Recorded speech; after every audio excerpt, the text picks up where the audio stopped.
she just left.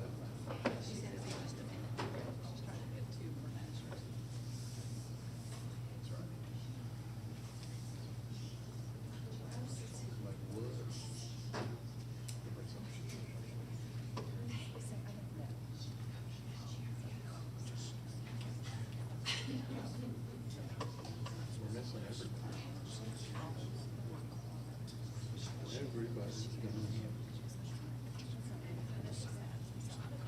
We have no quorum, sir. No standing.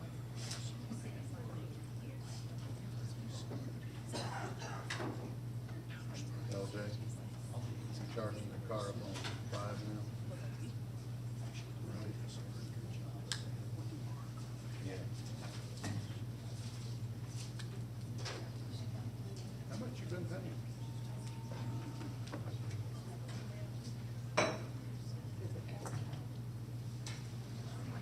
Oh, okay.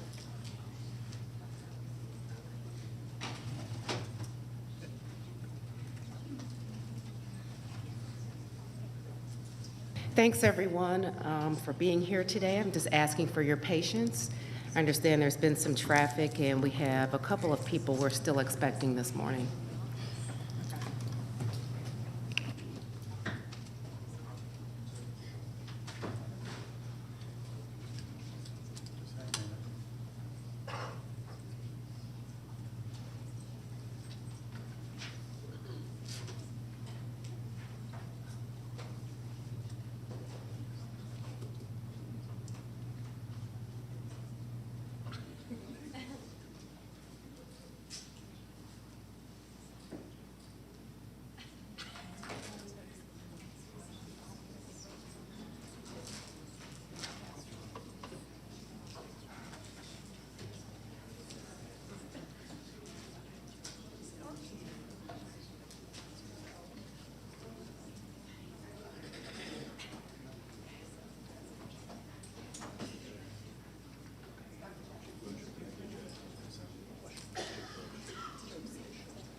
Just hang on.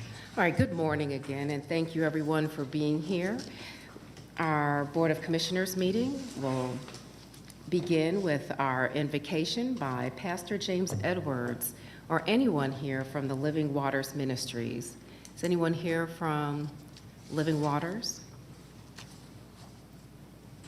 Seeing none, we will have a moment of silence prior to our Pledge of Allegiance, which will be brought by firefighter Demetri Mitchell of Station 12, B Shift. For those of you willing, please join me in a moment of silence, and let's consider those in the city of Louisville today during our moment of silence.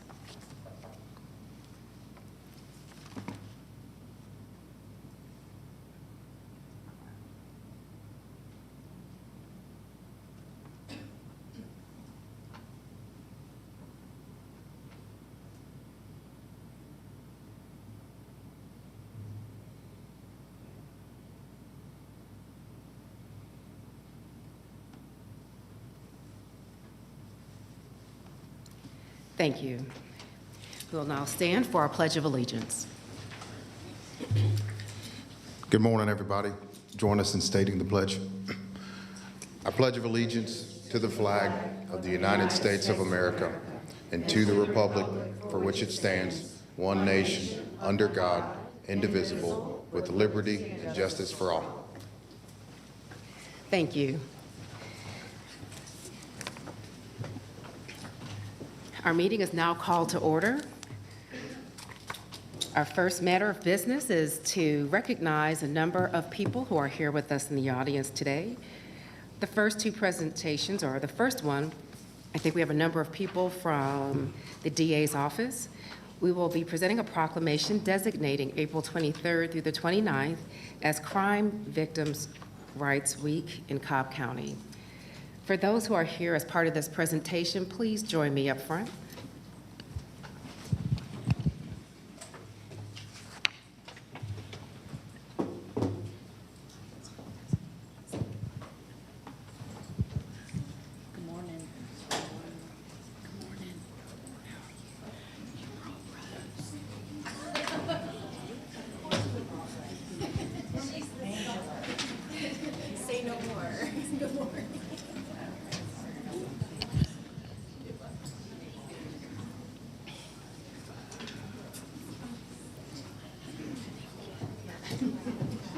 Yes, please feel free to fill in. You can double row.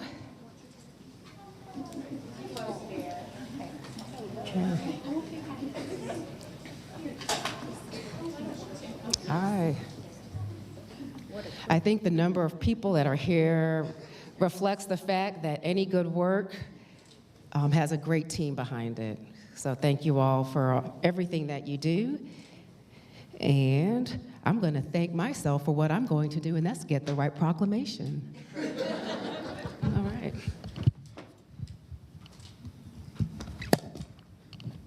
All right, here we go. Now, whereas the term victim is more than just a label and has legal standing and protections that go along with it, Crime Victims' Rights Acts, both in Georgia and at the federal level, guarantee victims the right to meaningfully participate in the criminal justice process. And whereas equity and inclusion are fundamental prerequisites to survivor care and survivor-led services that provide victims with opportunities to share their experiences and which are essential blueprints for support. And whereas support and service providers can increase access to victim services and compensation in areas that have been historically underserved, marginalized, and adversely affected by inequality by implementing culturally responsive services, and whereas National Crime Victims Week provides an opportunity for us to recommit to providing accessible, appropriate, and trauma-informed services to all victims of crime. This year's theme, Survivor Voices, Elevate, Engage, Affect Change, calls upon communities to amplify the voices of survivors and create environments where survivors have the confidence that they will be heard, believed, and supported. Now, therefore, we, the Cobb County Board of Commissioners, do hereby proclaim April 23rd through the 29th as Crime Victims' Rights Week and recognize the Cobb DA's office, the Cobb Solicitor's Office, I didn't include that before, and various community-based service providers who are dedicated to helping crime survivors find their justice by enforcing victims' rights, expanding access to services, and ensuring equity and inclusion for all. This the 11th day of April 2023. Thank you.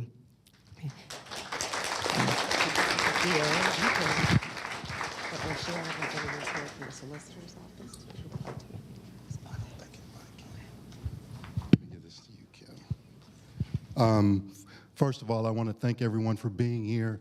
I want to thank the Board of Commissioners for recognizing this week as National Crime Victims' Rights Week. It's so important that people understand that one of the most important things that we do is we give victims voices. We listen to them, we help them get through their trauma, get through the drama, and help them get back with their life. These people before you here are one of the most amazing teams I have ever seen. They are the ones who talk to people. They are the ones who empathize with people to help them get through the trauma, get through everything that they're going through. And without them, we couldn't do our job in the district attorney's office.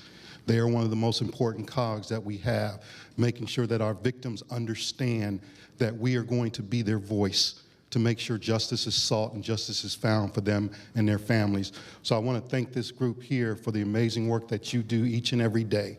I can't tell you how proud I am to be in this office and to be a part of this team, to know how hard you work, how much you care, and how much you fight for each of your victims. Even when lawyers don't want to do things, these young men and women here fight to make sure their victims' voices are heard. And so it's so important for the work that they do. And we just thank the Board of Commissioners for recognizing that and also providing us the support and things that we need to make sure that they can continue to do their job with some job security, the funds needed to make sure that we have the victim advocates that we need to do our job, because we're mandated by the state to do so many different things. And just to give you a clue of how much they work, we helped almost 13,000 victims last year. And in that, we had over 150,000 services that we provided for those 13,000 victims. So if you think your workload is hard, just imagine how much these people are working behind me. Thank you once again for all you do. Thank you, DA. With that, do you have a wide enough shot to get everyone? Okay. Tall folks in the back. Girls a little shorter, move to the front, please.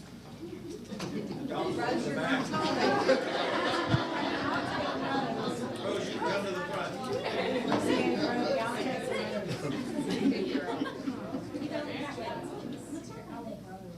All right. Three, two, one. Thank you.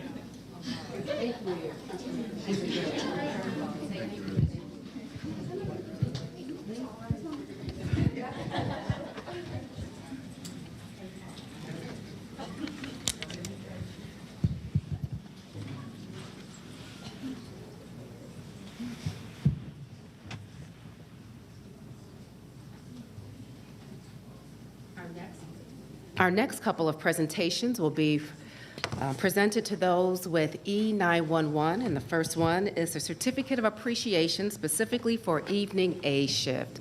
For those of you who are a part of that presentation, please join me up front.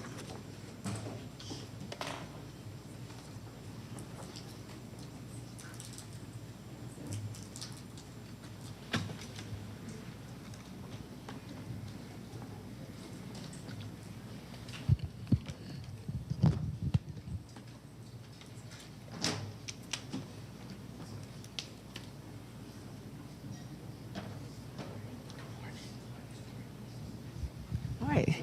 Hey, good morning. Good morning.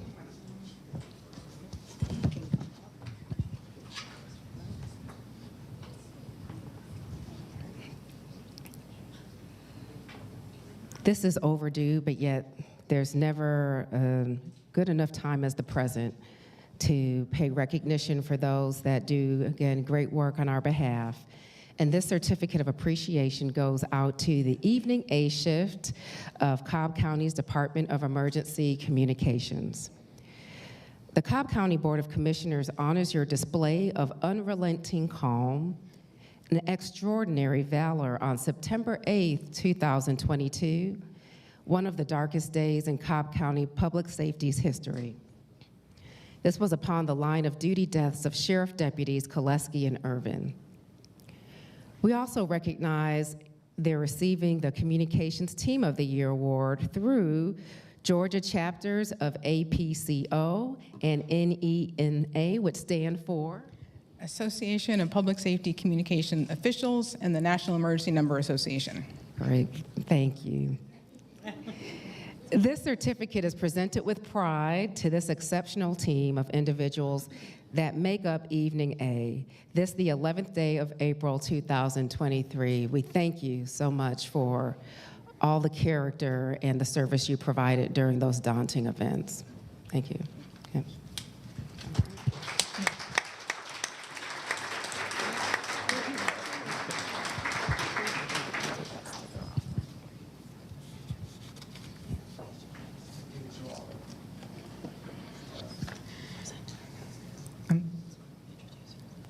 Okay, so I'm Melissa, the 911 director, and with me is Operations Supervisor Brian Griffin and Operations Manager Amanda Rains.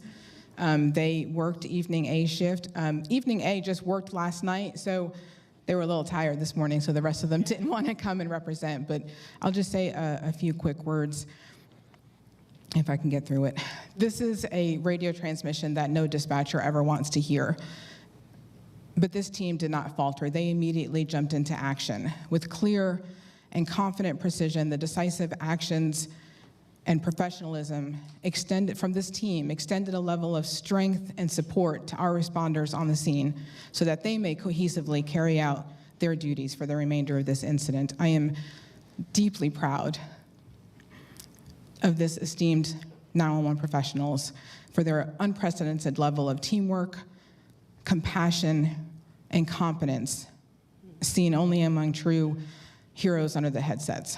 And to the Sheriff's Office, we still mourn with you.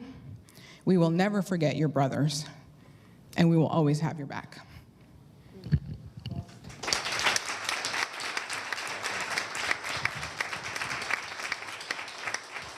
My name is Brian. Just want to take one more second to thank Board of Commissioners for the award, the rest of the evening A shift for all their hard work that night. It was a really difficult night, both emotionally and operationally for us. We always take a second to thank our first responder brothers and sisters that came out and helped and did everything else we needed done that night. It's something that a call we hope we never have to handle, but we constantly prepare for in case we do. So thank you.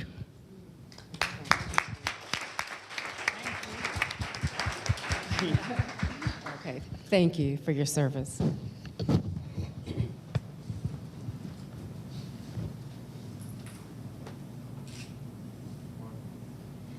Three, two, one.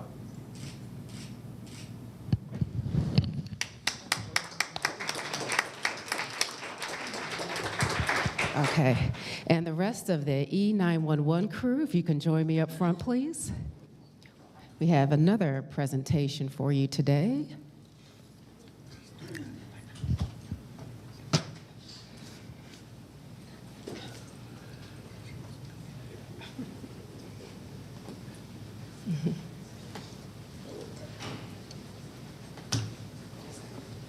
Very good. We can have less tall in the front, more tall in the back.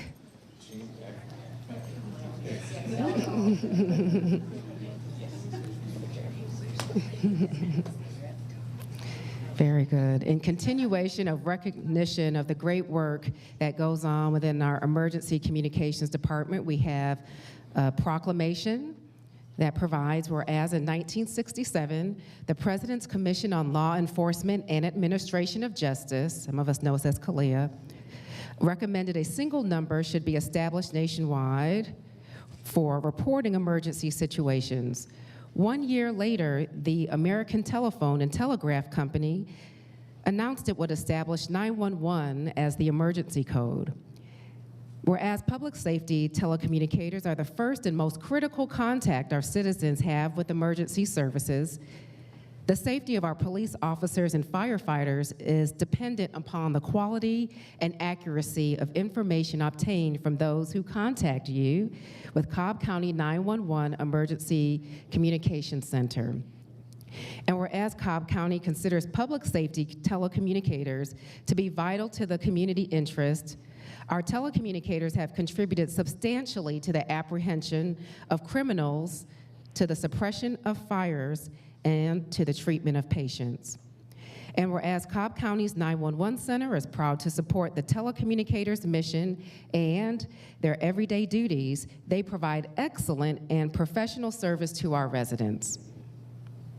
They also provide excellent service to our visitors, public safety responders, and of course, our community.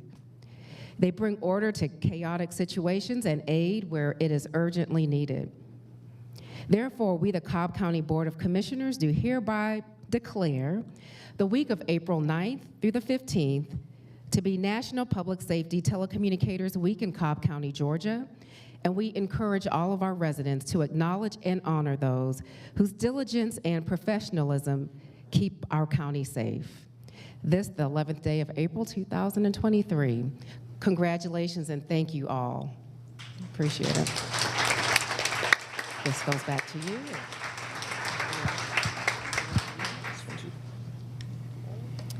I will just say this. You will never find a better, more professional team of 911 professionals, and I am so proud to serve all of you. I always like to say I'm just here for decoration.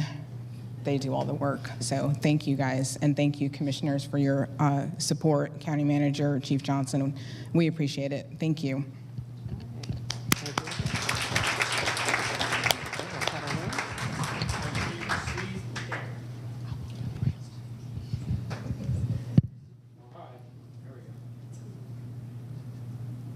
Three, two, one.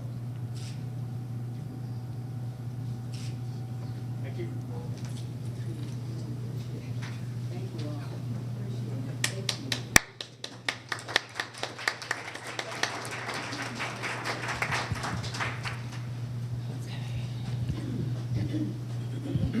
Okay, April is a busy month. We have 2 more proclamations to provide in recognition of Community Development Week in Cobb and also Fair Housing Month.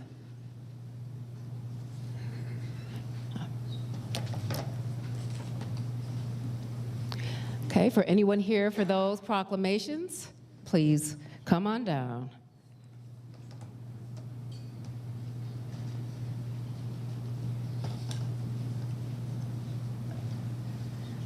Thank you. Okay. Haven't seen the team in a while. I see a familiar face, some new faces. Yes. All right, good.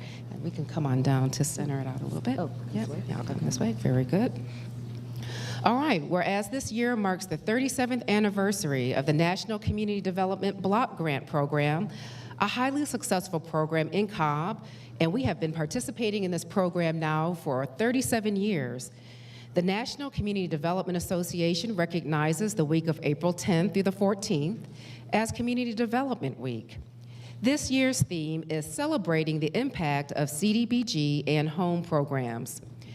Communities across the country will come together during this week to celebrate the work of the Community Development Block Grant Program and the Home Investment Partnerships Program. And whereas CDBG provides resources to states and local governments to support stronger and more resilient communities for low and moderate income people, every $1 of CDBG funding leverages an additional $3.64 in additional resources that further enhance community development. And whereas nearly 1,250 state and local governments receive annual CDBG funding to support housing rehabilitation programs, public infrastructure projects, small business assistance, emergency housing, and a broad range of public service programming. Now, therefore, we, the Cobb County Board of Commissioners, do hereby proclaim the week of April 10th as Community Development Week in Cobb County in support of the uniquely successful CDBG and home programs, and to further express our support for the continuation and full funding of these programs. This is the 11th day of April 2023. Congratulations. Thank you. Yep. Dr. Sharon, Thank you. Thank you so much, Chairwoman. I'm Kimberly Roberts. I'm the Managing Director of the Cobb County CDBG Program Office. I would just like to thank the Board of Commissioners, the county manager, the deputy county manager for all their support in the Community Development Block Grant Program and the Home Investment Program. These programs have been instrumental in Cobb in just assisting all of our local nonprofits who are out there on the street serving these low and moderate income clientele. And so we're excited to celebrate this week as CD Week in Cobb. all right. Thank you. Very good. And your team that you have with you today? Yes. So I have Rabia Walker Towers, is Deputy Director for the Cobb office. Tiara Pruitt is our CDBG Program Specialist and CDBG CV.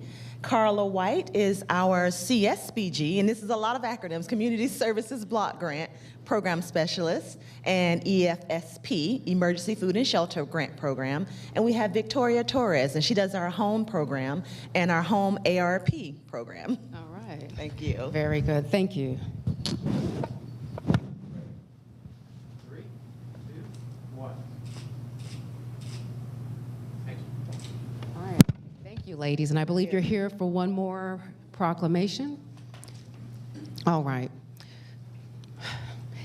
And this year marks the 55th anniversary of the passage of Title VIII of the Civil Rights Act of 1968, commonly known as the Fair Housing Act, which initiated a national policy prohibiting housing discrimination with respect to race, color, religion, sex, national origin, handicap, or familial status. And whereas Cobb County recognizes the importance of carrying out this national policy at the local level, and in doing so also recognizes the need to identify and eliminate any impediments that prevent fair housing opportunity from becoming a reality for all of our residents. Whereas our county is committed to ensuring that both public and private providers of housing in the county effectively pursue a fair housing policy by carrying out affirmative marking, equitable lending practices, and promoting affordable housing development and adequate housing choices. Whereas Cobb County promotes fair housing activities through the CDBG program office and local organizations involved with Cobb County's federally funded ESG, Homes, CSBG, and supportive housing programs, we want to recognize you today and hereby proclaim the month of April 2023 as Fair Housing Month in Cobb County, this 11th day of April 2023. Thank you. You're welcome. All right, we can give them another round of applause for their work.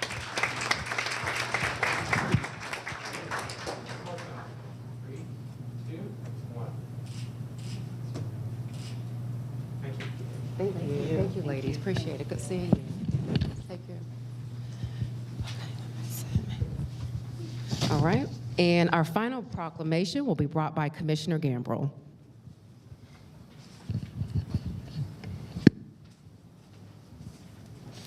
And if I can have members from Safe Path and your other guests to join me, please.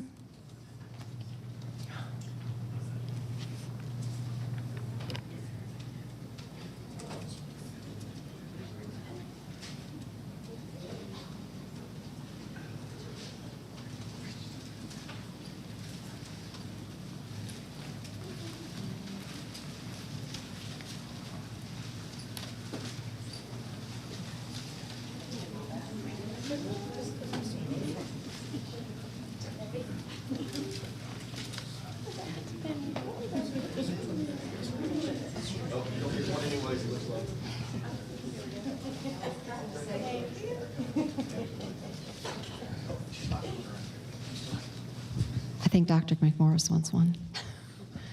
Dr. McMorris. Nope.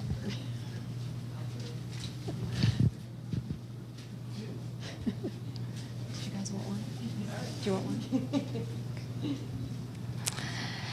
It is with great honor that I have the privilege to give you this proclamation.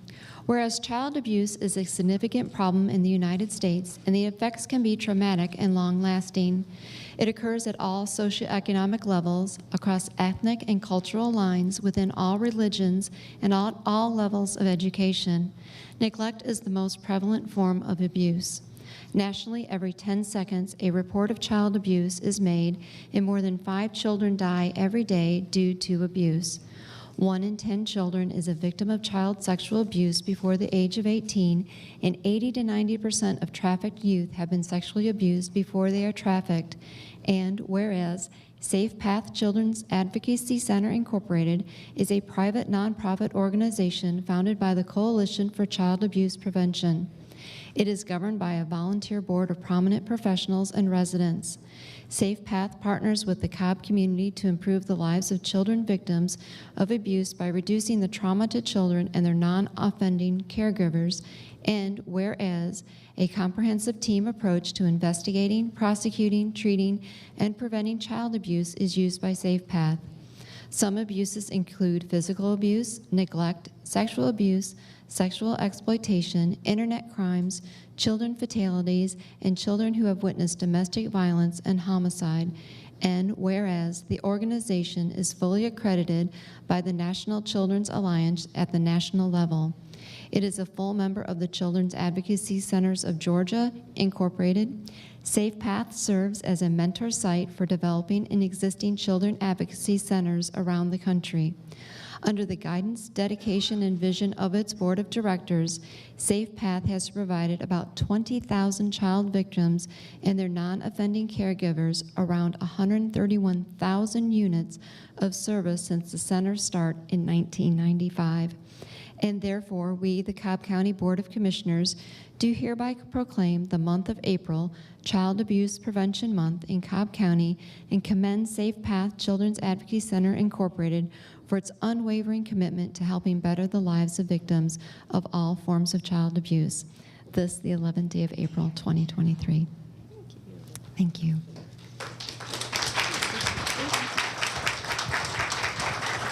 Hello, thank you guys for being here, and thank you to the commissioners for recognizing us. My name is Hannah Gieslin. I'm the Community Resource Coordinator for Safe Path, And April is so many great things, but to us, it's National Child Abuse Prevention Month. And you may have noticed the blue pinwheels just a little bit. That is the sign of National Child Abuse Prevention Month, and it really is just to remind us all that children need to be innocent. They are allowed that, they are deserved that, and this group of individuals really helps children reclaim that. And in addition to Safe Path staff here today, we also have members of our Cobb County SVU unit that we are partners with. Would any of you like to say anything? Oh, come on. Hello. So the crimes that the SVU unit investigates are amongst the toughest that any police officer will have to investigate. And I have to give a lot of credit to my team behind me here because they do it day in, day out, and the cases don't stop. They just keep coming in. And we couldn't do our job without these people over here at Safe Path. We only do the criminal part of it. So it's one half of the job, but the child will remain a victim pretty much for life. And the people over here do a great job of getting resources and help for the victims of these terrible crimes. So a lot of thanks to not only my team, but the team at Safe Path. And like I said, we couldn't do our job without them. So. Awesome. Thank you, guys.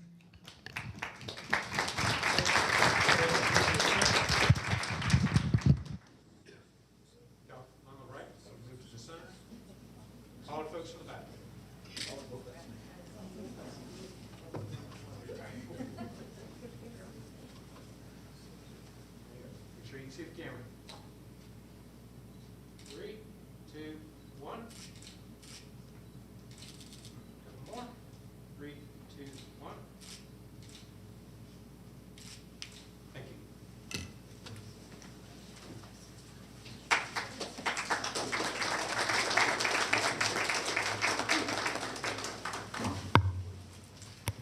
That concludes our presentation portion of our meeting. We will now move on to our public hearings, and we have 2 on our calendar today. The first one will be brought by our Department of Transportation Director. Good morning, Chairwoman, Commissioners, County Manager. In December 2022, Congress passed the Consolidated Appropriations Act, which included congressionally directed spending for 5 projects across the county. In accordance with state law, the Board of Commissioners is required to conduct a public hearing prior to expending county funds of $100,000 or more to employ an independent consultant or consulting firm or to conduct an independent study or survey. To implement these projects, the department anticipates awarding engineering design contracts that could exceed $100,000 each. The department requests authorization to conduct a public hearing for these projects. Therefore, the department recommends the Board of Commissioners conduct a public hearing prior to expending $100,000 or more for engineering design services for South Cobb Drive, State Route 280 traffic safety improvements, Cobb Parkway at Black Acre Trail, 3rd Army Road intersection realignment, Johnson Ferry Road at Shallowford Road intersection improvements, Cobb Parkway pedestrian bridge, and Swift Cantrell Park traffic signal installation. Thank you, Drew. For our public hearing, an unlimited number of people may speak with respect to the matters that our DOT director provided, and with respect to those matters only. Speakers will have up to 3 minutes to provide their remarks to the board. With that, we'll open up our public hearing for anyone which desires to address the board, again with respect to the matters presented by the director and those matters only.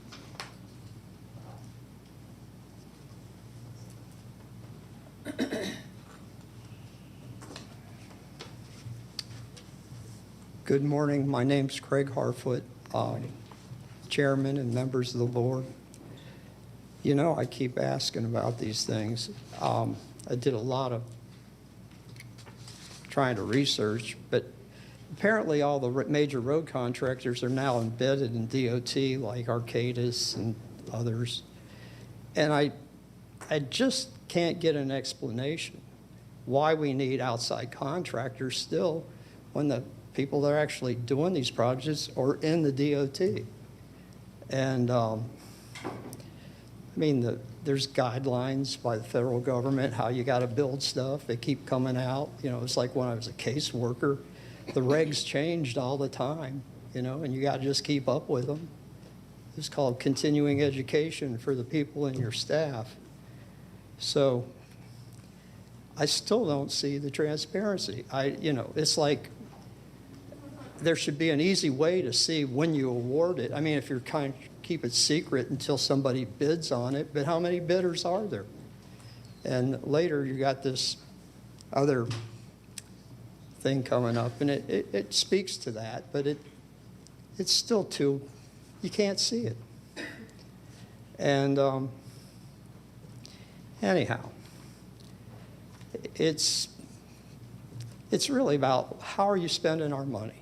You know, we should be able to see it. And like I keep saying, it's going to get tougher. I sent you all tons of stuff, and it's all right out the news, Wall Street Journal, Business Insider, on and on and on. So anyhow, you know what's coming. So I just hope we can get a little more mindful of economics, because there may be money today, but not tomorrow. Thank you. Are there any other persons here to address the public hearing matter? And just a note to our communication staff, the matter that's on the screen for at least the commissioners has a different matter showing. We're seeing last week's, or not last week's, but the last meeting's. Okay, with that, our hearing is closed for speakers. Drew, if you can talk a little bit about the transparency of fund expenditure as these are awarded. Of course. So the monthly of the Finance Department issues SPLOST reports that show all of the expenditures in terms of the actual procurements for these. These are typically a mix of open procurements and the master task orders. So for the master task orders, there are contracts awarded to numerous engineering design firms across the industry. That was an open procurement where submitters were able to provide their qualifications for work with the county. The amount of funds that we can provide to those, all of that has to come back to the board to be awarded. It was awarded initially in the master task order. It's awarded on each of those task orders by the Board of Commissioners. And then all of the open procurements, those that we put out on the street, any consulting firm that is qualified with the state to provide those services, the engineering design survey and the like, is able to submit a proposal for that, and it is a qualifications-based submittal where they are able to list their qualifications, their staffing that they would provide to actually do the design work necessary to move these projects forward. And again, those come back before the board in accordance with the procurement policies that the county has in place. Okay. Thank you, Drew. Thank you. Do the commissioners have any questions for Drew? All right, thank you. Appreciate it. Our second public hearing will be brought by our purchasing director, Roger Ball.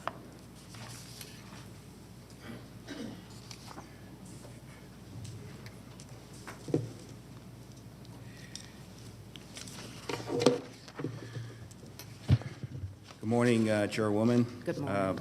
Commissioners, County Manager. We request the Board of Commissioners conduct a public hearing prior to the establishment of a contract where the fees will likely exceed $100,000 for a consulting firm to conduct a disparity study of the county's procurement practices. Notice of public hearing for this project was advertised in the Marietta Daily Journal on March the 24th, March 31st, and April 7th, 2023. At this time, we request you hold the public hearing as advertised. Thank you. Again, similar to the last public hearing, we will allow an unlimited number of speakers to address this matter that the director spoke towards, in this matter only. You will have up to 3 minutes to provide comments to the board. With that, our public hearing is open.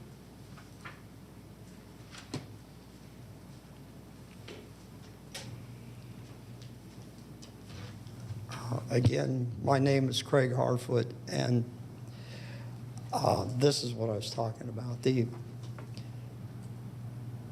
the openness. Actually, I sent you something last night. I hope you read it. It was about facility group in the past. You know, it's all in the past. But we can only go forward. So in this procedure, true transparency would be seeing all your disclosure forms posted with the bidders. I mean, that's what actually went down there. And it's, you know, it's been going on here since 2005 when I first became aware of everything that goes on here. I mean, I just was like everyone else in this county. They don't have a clue what you all do. They just don't. And from the voting, very few people, you know, they can't even name you people, you know, the board. They don't know who the chairman is. They don't know who any of you are. But they trust that you're going to do the right thing by them. And, but anyhow, that's what I was talking about. Because, you know, it didn't get cleaned up here. It was all exposed in a meat packing plant in Mississippi. And Robert Moultrie, he was like holding a fundraiser for Sam Owens. I mean, he could do no wrong. Earl Earhart was a part of the facility group.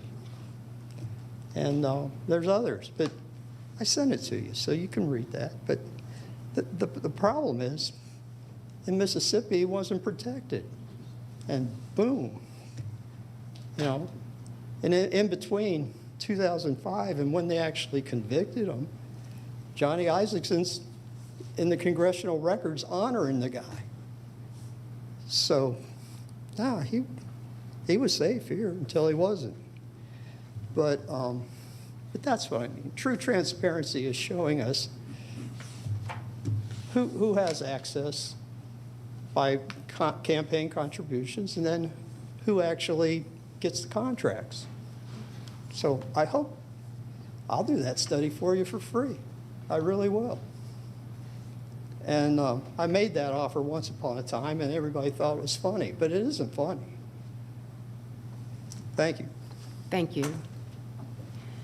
Is there anyone else here to speak to the subject matter of this public hearing, which is to establish a contract for a consulting firm to conduct a disparity study of our county's procurement practices? Okay, seeing none, our public hearing is closed. Roger, I think you drifted off into the night. I don't know if any commissioners have any questions for you. Oh my gosh, maybe I need my glasses. Maybe I'm drifting off into the night. Commissioners, do you have any questions for Roger? Roger, I do have one question for you. I just want you to address a comment made by the former speaker about what role the Board of Commissioners has in the selection of consultants. Well, we are presently preparing final rankings for the board's review. At the next board meeting, the board will have an opportunity to see all of the firms that participated in this procurement process to serve as a consultant to conduct the study.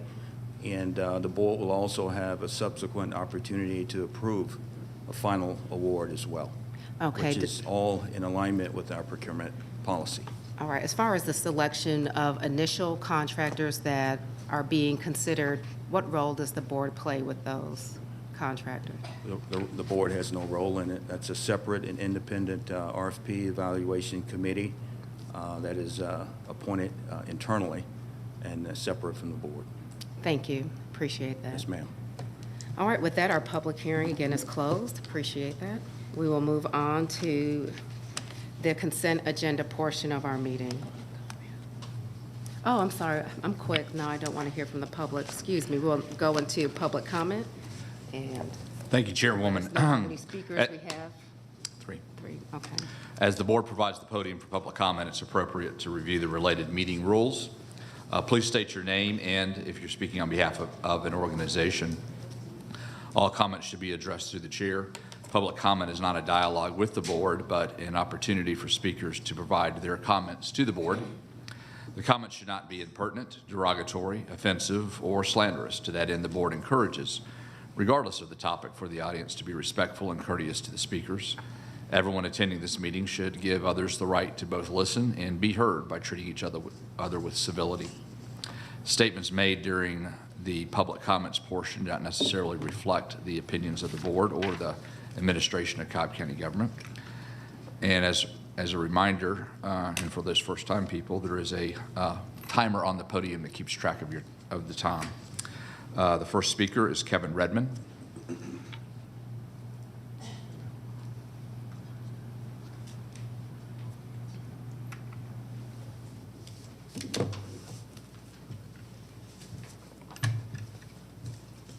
Good morning, I'm Kevin Redmond, it's R-E-D-M-O-N,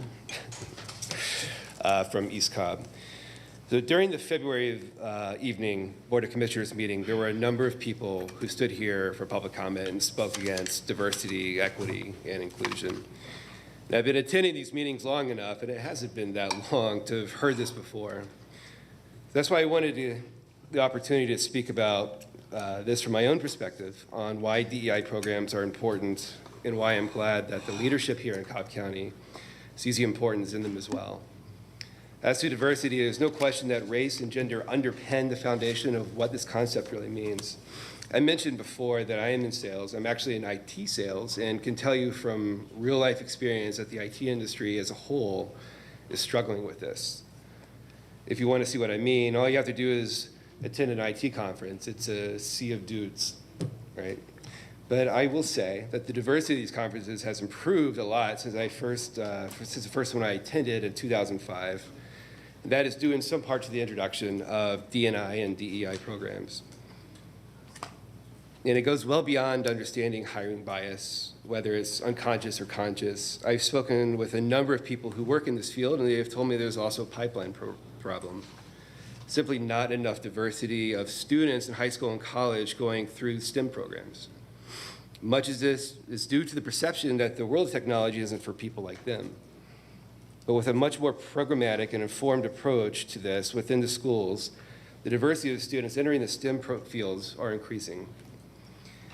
And for those who are weaving the diversity equals reverse racism signs, I want to make clear that diversity goes well beyond race and gender. There is a diversity in life experience, in age, in economic status, in ability, in ethnicity, in sexual orientation, in perspective. And all these different elements make organizations, whether private or public sector, much more robust, much more comprehensive, and much more successful in their desired outcomes. Equity, another maligned target of DEI opponents, is a North Star that every person, every organization should have. And it's simple. It's the intention of providing everyone with equal opportunities to succeed, to work as hard as possible to ensure that everyone is aware of the resources around them. It's easy to state that there is an equality to the availability of these resources, but there's a lack of equity to access due to a myriad of circumstances. There's some circumstances you may not even be able to imagine unless personally confronted with it or educated on it by someone who's been there. And I'll end on a personal note for inclusion. My father had a stroke at the age of 58 and died just a month before he turned 71. He spent the last 13 years on this earth in a wheelchair. And because my mom was working full-time at Georgia Tech, by the way, and I lived closer to where his doctors were, I had the privilege of taking him to a lot of his visits. And of course, when we'd go out, when we could, we'd go out to a restaurant or somewhere fun in the city. Let me just say this, and this was brought up by another speaker in the last meeting. There is a real need to have focus on ADA access, not just in doctor's offices or government buildings, but streets, public parking garages, restaurants. And restaurants are the worst. Having to geographically navigate him around really made him feel that he was a nuisance and that people in wheelchairs were not intended to feel included. And of course, I had no clue that this was even an issue. Not until I was personally confronted with the issue of having to push a human being around in a wheelchair and learned about my father's perspective being the one who was being pushed in the wheelchair. So it's critically important that organizations, especially our great county here, receive the education needed to understand perspectives that they otherwise wouldn't understand. Thank you for your focus on this. Thank you. The next speaker is Christy Miner.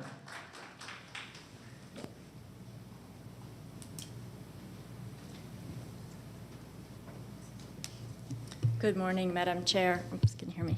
Members of the Board of Commission. My name is Christy Miner of Cobb County. I come before you this morning concerned that Cobb County may be experiencing an epidemic of sudden deaths. Edward Dowd documents in his book, Cause Unknown, the epidemic of sudden deaths in 2021 and 2022, that such an epidemic is ravaging our country. I want to share with you two clips from recent Cobb meetings. The first is from the BOC meeting on February 28th, and the second is from the Cobb County School Board meeting on January 19th of this year. In lieu of having an invocation, I will have a moment of silence here today. I ask that we keep a couple of our employees in mind as we have our moment of silence, as we lost an employee recently in the sheriff's office, and I just learned today that we lost an employee in the firefighter's office, and I believe both were off duty. Mr. Ragsdale, I guess you're up next. All right, Mr. Chair, members of the board. I can't remember a time when we have had as many students who have passed away as I'm having to recognize this evening. We've had a junior at South Cobb High School, a junior at Lassiter High School, a sophomore at Kennesaw Mountain High School, a senior at Cobb Horizon High School, a senior at Campbell High School, and a 7th grader at Lost Mountain Middle School, all passed away since the last board meeting. And certainly our thoughts and prayers go out to those families. It's hard to wrap your brain around losing a child at all, but especially right at what should be an exciting time of looking to the next phase of their life. So certainly our thoughts and prayers go out to all of those families. I have watched or attended most school board meetings over the past 2 years, and what I heard in January shocked me. This is not normal. A quick scan of Ed Dowd's book shows that Cobb is not an anomaly. I want to read to you from page 37, a couple of clips. 9-year-old boy, Utah boy, dies unexpectedly in sleep, cause unknown. Representative Sean Caston says his 17-year-old daughter, Gwen, died peacefully in her sleep. Golf startlet Alexis Brown, age 13, dies in sleep. If I flip to page 103, this week has been a difficult one for the Massachusetts law enforcement community. 3 active duty law enforcement officers all passed away suddenly within the last 4 days, reports the Massachusetts State Police. There is reason for us to be asking questions. Using just 2 metrics, all-cause mortality and disability surveys from the Bureau of Labor Statistics, the data Edward Dowd presents indicates that there is a devastating human and economic impact to this epidemic. We need to be talking about it.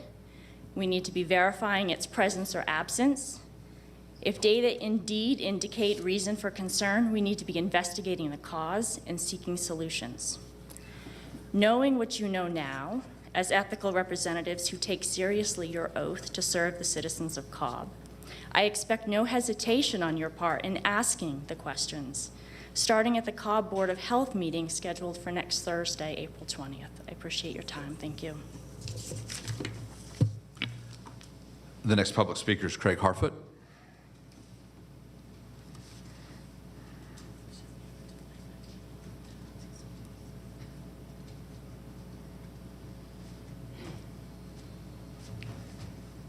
Good morning, Commissioners. My name's Craig Harfoot. I hope that's not the cover story for me. I hope you get that joke. It's a morbid joke, but anyhow, There's so much stuff. Anyhow, back in 2005 and after, when I came to every meeting, every zoning, in the audience, we had people from Douglas County watching how we conducted our meetings, and Sam Owens was in the chair.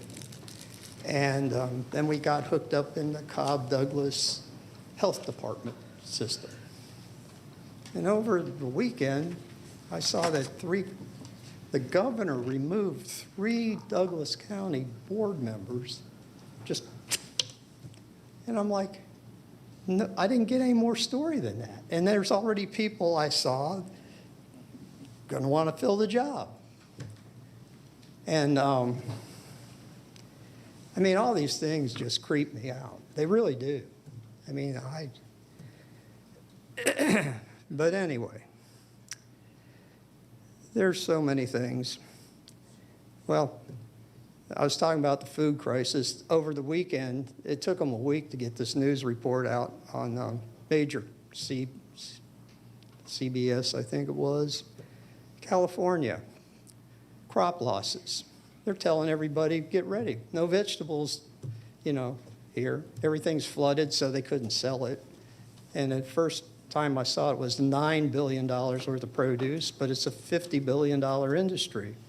And if the snow melts keeps coming, California veggies non-existent. So like I told Kevin Redmond and others, that we should actively be telling people, grow vegetables because we need to stay healthy. And why we need to stay healthy? China just bought out the reserves of wheat we had, and I was reading the other crop reports in the Midwest, the drought, they're having a drought, so we're not going to get and the winter's going late too. So anyhow, when people eat less than 1,200 calories, and they did experiments in 1907, before we were in World War I, the Army just put soldiers on a 1,200 calorie diet and see what happens. Well, guess what? They get sick. And the Spanish flu the year after the war ended, that pandemic killed more people than the war, and that war killed millions. I mean, you wouldn't believe the casualty numbers if you read them. They were the highest ever, even after all that went on all this last century. And so, if your immune system's down, people are going to die. And so that's why, proactively, if there's no produce on the shelves, food stamps isn't going to get you produce, so you got to grow your own. And food security, well, all these things, they're for real. And we're going into this thing. And I even got into the whole solar cycle thing. All this weird weather that NASA, they finally admitted some of it. These big tornadoes that the sun goes, and 3 days later when the rays hit the earth, the biggest tornado they ever saw in Delaware with a mile-wide base. The California, the atmospheric rivers, they're not telling the truth. It isn't greenhouse gas, it's solar activity. And it goes till 2026. 2025, we get a double eclipse here in America, an annular and a total. So the solar system determines life on Earth. If there is a mass extinction, it's what's going on up there. It isn't what's going on down here. So, like I said, I've studied, but if you can't see the truth of what I'm saying, I did my part. All I'm here to do is try to help people. And and you got to help yourselves. And that's it. Thank you. Chairwoman, that completes the first round of public speakers. Thanks, Bill. For commissioners, there have been a couple of revisions to our agenda. One was with respect to agenda item 26, And the minutes were also updated. With that, I move that we approve the items on our consent agenda as they have been revised and to authorize execution of the necessary documents by the appropriate county personnel. Second. Is there any discussion? Yes. Madam Chair, I would like to submit my statement for the record for each vote taken. Okay, thank you. Thank you. Okay, are there any other comments or questions? Commissioner Gambrill?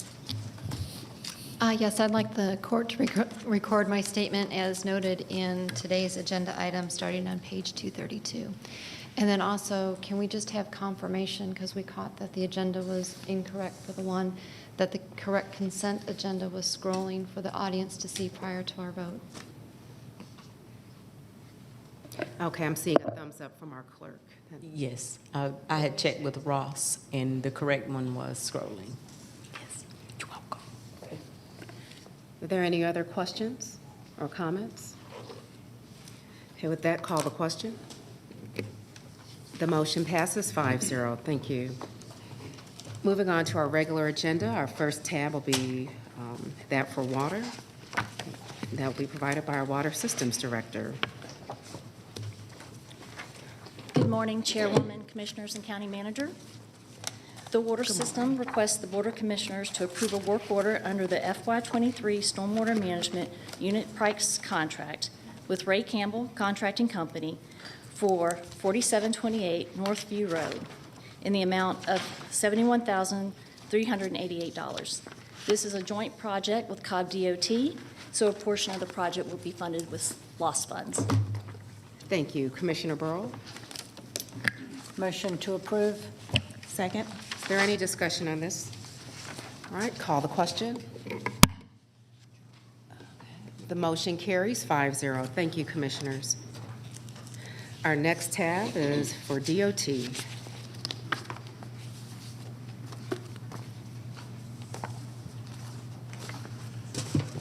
Good morning again. DOT has 4 items on the regular tab for your consideration. Our first item is to recommend the Board of Commissioners ratify previous action by the County Manager authorizing emergency drainage repairs on Chimney Swift Circle in response to sinkholes. Approve project number B2283 to the 2021 countywide unit price contract with Chatfield Contracting Incorporated in an amount not to exceed $174,901.50 for said repairs. Authorize the corresponding budget transactions and further authorize the chairwoman to execute the necessary documents. All right, again, Commissioner Burrow. Motion to approve. Second. Any discussion? Call the question. The motion carries 5-0. Thank you. Thank you.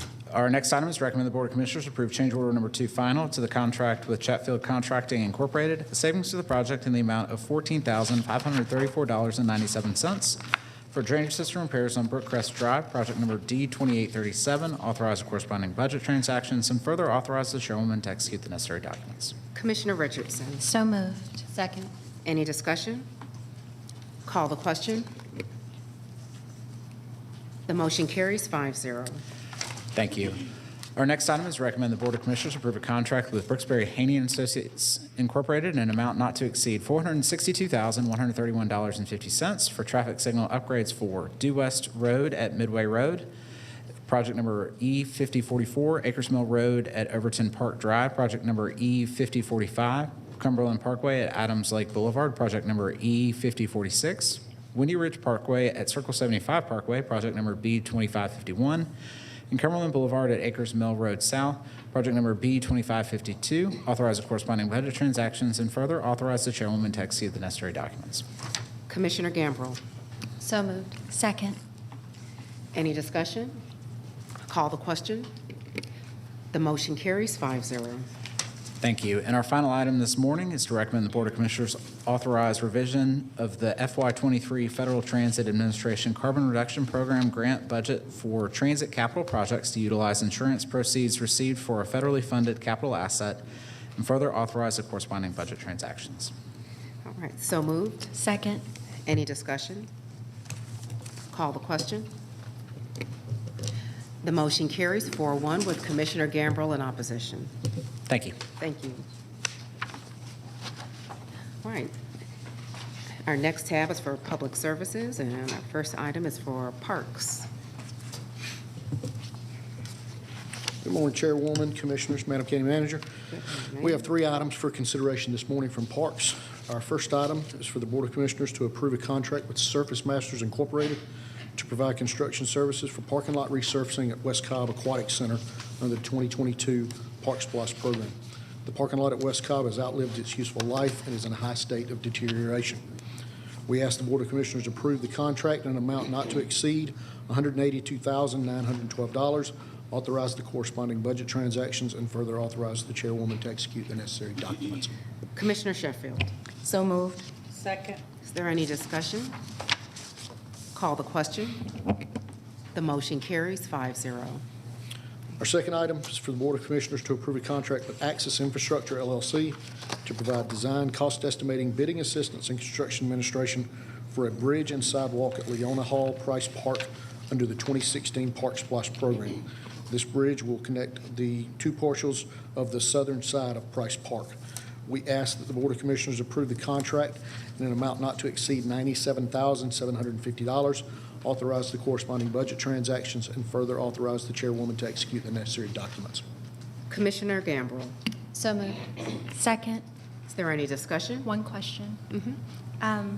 Just to get clarification, I saw the amount that came in for Access Infrastructure. Is the amount for BCC Engineering, is there information on that? I didn't see that in the... I'm sorry, I didn't. For the 2 bids that came in, I only see 1 bid amount, but not the other one. I just wasn't sure if I was missing it. That's interesting. Yeah. I didn't notice it until evening. Oh, it doesn't show the second.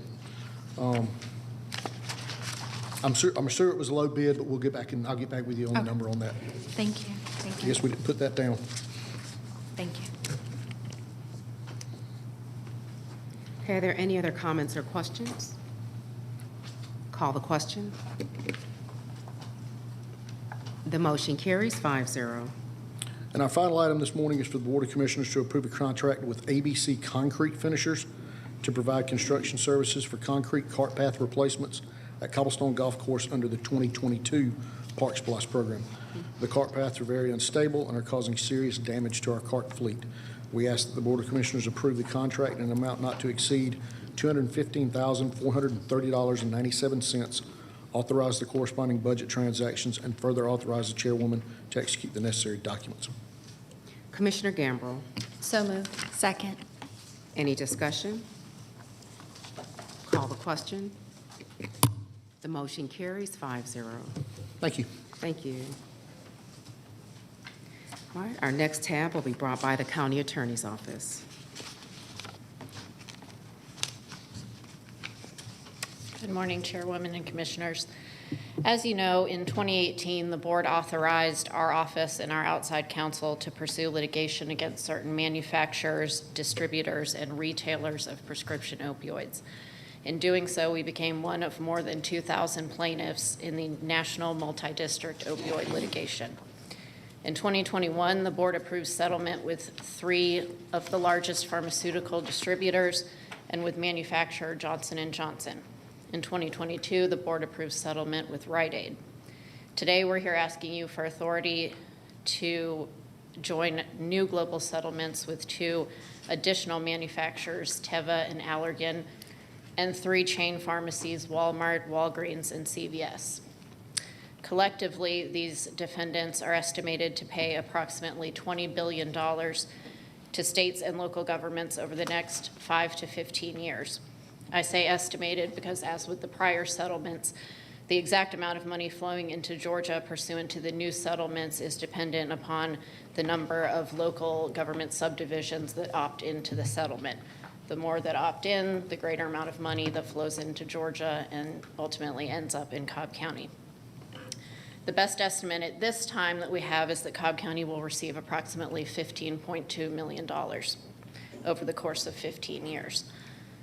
As with the prior settlements, the vast majority of the settlement proceeds must be used for approved purposes, which all center on abating and remediating the opioid crisis. A standing committee of internal stakeholders commissioned by the county manager continues to meet routinely to determine the best allocation of the opioid settlement funds and the places where the impact will be the greatest. Critically, in addition to the monetary settlements, or the monetary payments, excuse me, the settlements also impose changes in the way the settling defendants conduct their business. For example, Teva and Allergan have agreed to set strict limitations on their marketing, promotion, sale, and distribution of opioids, including a ban on promotion and lobbying, rewarding or disciplining employees based on volume of opioid sales, and funding or grants to third parties. And Teva and Allergan are also required to publicly disclose documents, including internal documents related to their role in the opioid crisis. Allergan is also required to stop manufacturing and selling opioids for 10 years, and Teva is required to create and maintain systems to prevent drug misuse, including suspicious order monitoring. Walmart, CVS, and Walgreens are required to implement changes in how they handle opioids, including requirements that they maintain independent departments to oversee compliance with the controlled substance laws and the injunctive terms of the settlements, ensure pharmacists exercise independent judgment in dispensing of controlled substances, create and maintain robust oversight programs, including site visits and audits to prevent diversion, monitor, report, and share data about suspicious activity related to the opioid prescriptions, and provide data to the states about their red flag processes, as well as any blocked and potentially problematic prescribers. Today's request is bittersweet. We shouldn't have to bring forth this agenda item because this crisis never should have happened. But these new settlements, like the previous ones approved by the board, will secure critical resources necessary to combat the crisis and to drive defendants to change their practices so that this never happens again. For these reasons, and pursuant to the terms discussed in executive session on March 27th, 2023, we ask the board to adopt a resolution authorizing Cobb County to settle the opioid litigation as to defendants Teva, Allergan, Walmart, Walgreens, and CVS, to agree to the terms of the Memorandum of Understanding between the State of Georgia and Georgia subdivisions regarding the new opioid settlements, the form of which is identical in all material respects to the State of Georgia and local government's Memorandum of Understanding concerning national distributor and Johnson & Johnson opioid settlements previously agreed to by the county, and to enter that MOU with the State of Georgia, to authorize finance to create a segregated bank account and unit and designated fund for receipt of the settlement proceeds, and to authorize County Attorney H. William Rowling Jr. to execute all necessary settlement documents. Thank you. Appreciate that robust presentation and just the yeoman's effort that the county attorney has had in helping us settle these matters. Thank you. Okay. With that, Commissioners, I move that we approve this agenda item as it has been presented. Is there a second? Second.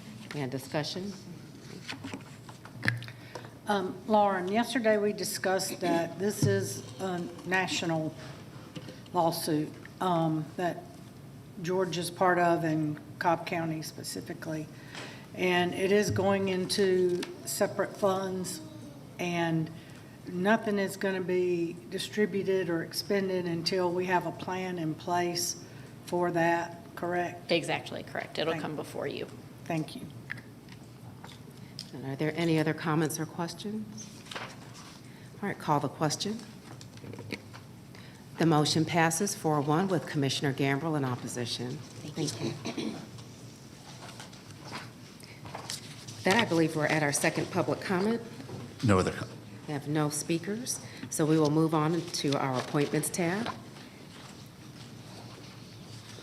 The first one is for us to approve the reappointment of Patty Lee to the Civil Services Board. Commissioners, I move to have your support for that reappointment. Is there a second? Second. Is there? Go ahead. I just want, someone called out, there's a typo here in the recommendation. Where it says approve? Yes. Another miss, but okay. We're fine. All right, thank you. And we could just have the clerks just look at the recommendation statement. Thank you. There's a motion and a second. Any further discussions? Call the question. Thank you. The motion carries 5-0. The next two appointments are announcements. I have the first announcement, which is to announce the appointment of Dr. Jaha Howard to the Transit Advisory Board. And he will be replacing Ronald Roberts. And Commissioner Burrow, I believe you have the second announcement. Yes, I would like to announce the reappointment of Alice Summerhour to the Board of Zoning Appeals.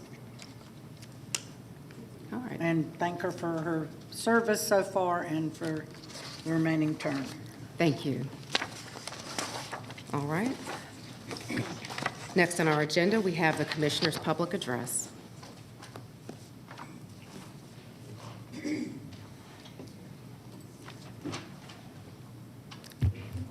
Commissioner Gamble, you can go ahead.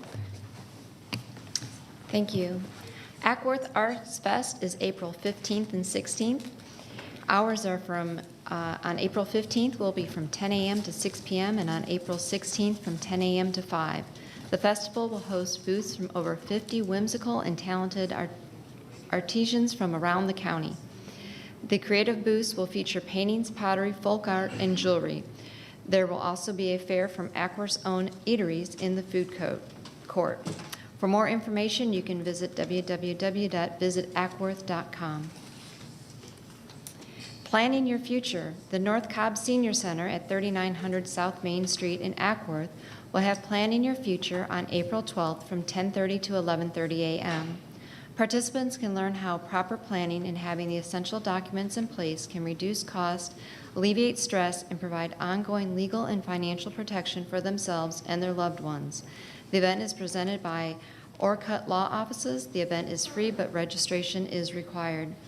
For more information, you can call 770-975-7740 or visit www.cobbseniors.org.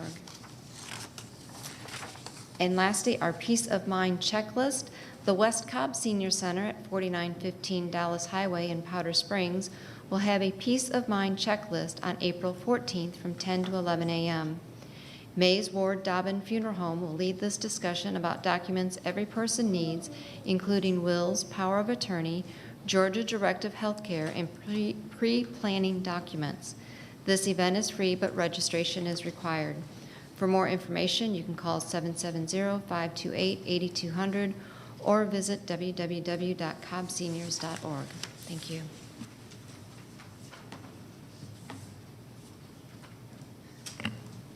Thank you, Commissioner. So I'll give some remarks now. From the office, yes, the Q1 Town Hall is on its way, the District 2 Town Hall. This is the big one where we reveal the priorities for the year. So there's still a little bit of time left to get your opinions in. The survey is circulating, so please, please provide your feedback on the priorities that you would like for the office to focus on so that that can be factored into the presentation that takes place on April 20th, which of course will also be followed by the first networking event for our cabinet. So this is a chance to engage directly with those that are there to bring your ideas to fruition in the community as well. So please, please come out and join us for the Q1 Town Hall, and that will be located at the Scouts of America building across from Truist Park. And yes, share your feedback. Also, the survey is available there, so please, there are 15 policy areas that we look at, and if you had the chance to sit in on one of those meetings, if you scheduled a stop, appreciated getting that feedback in, but this is also a way to make sure that you can directly provide your feedback through a survey. All right, join us for our next Acts of Kindness event geared towards focusing on women's health. The It's Our Time of the Month event will bring representatives from the nonprofit Scrub Life Cares and Wellstar Vinings will explain the importance of period care and personal hygiene. The event will be held on May 6th from 10 a.m. to 12 p.m. at the Wellstar Vinings Health Park and is geared towards children ages 9 to 16 and their parents. Please register using the QR link above as the event has very limited space. From the community, National Poetry Month with Cobb Libraries. Cobb County will celebrate poetry in diverse verses, a 4-week series of free events in honor of National Poetry Month. Acclaimed local authors will offer readings and workshops at multiple libraries throughout the county. Learn to express yourself in a new way or spend the evening gaining another's perspective. Words have power. Sewell Mill Library will host 2 events. The first will be this Saturday, April 15th at 2:30, where adults can learn about reading and writing haiku with KB Kinser. The second event is Tuesday, April 18th at 6:30 p.m. with a class titled Poetry Reading, led by Valerie A. Smith and Christine Swent. Learn more by visiting cobbcounty.org/library. And lastly, Northeast Cobb YMCA, Family YMCA will be hosting its first annual Healthy Adults Day celebration that will focus on regaining connections, filling an emptiness, and rebuilding form and fortifying overall wellness. The event will feature screenings from Walmart Health, local businesses that support aging adults, and keynote presentations on mental health and healthcare. Precious. Make sure to come out for a great event on May 20th, 8 a.m. to 2 p.m. Register at the QR link or by visiting the YMCA's page. Thank you. Concludes my comments. Thank you, Commissioner. Commissioner Burrow. Thank you. Today is National Pet Day. So what better way to celebrate than to go on over to Cobb County Animal Shelter. All pets are $30 each for the month of April. And then we also have our second chance pet adoptions on Monday, April 24th from 11 to 3. So go visit cobbcounty.org/pets to see what pets are available for adoption and call to make an appointment or go next Monday, 2 weeks. On April 24th, no appointment is needed. This weekend is the famous annual Cobb County Library book sale, April 14th through 16th, Friday and Saturday, 9 a.m. to 5 p.m., and Sunday, 1 to 5 p.m. at the Cobb County Civic Center. There's books for all ages, hardcover, paperback, magazines, DVDs, books on CD, and audio cassettes. Prices range from 10 cents to $4. Please support our libraries. Earth Day is April 22nd, and Keep Cobb Beautiful is hosting several events in April to recognize Earth Day. Next slide.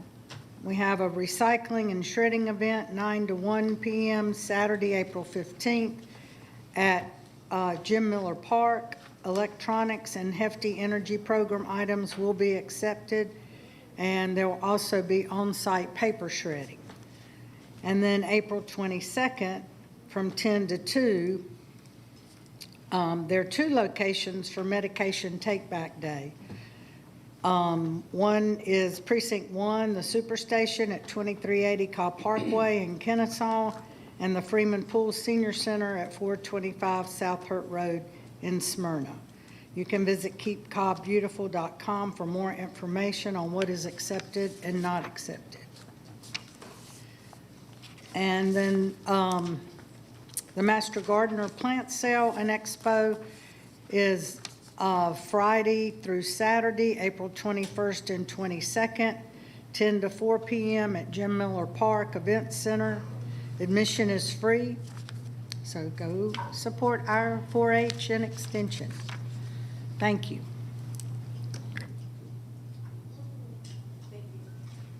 Thank you, Commissioner Burrow.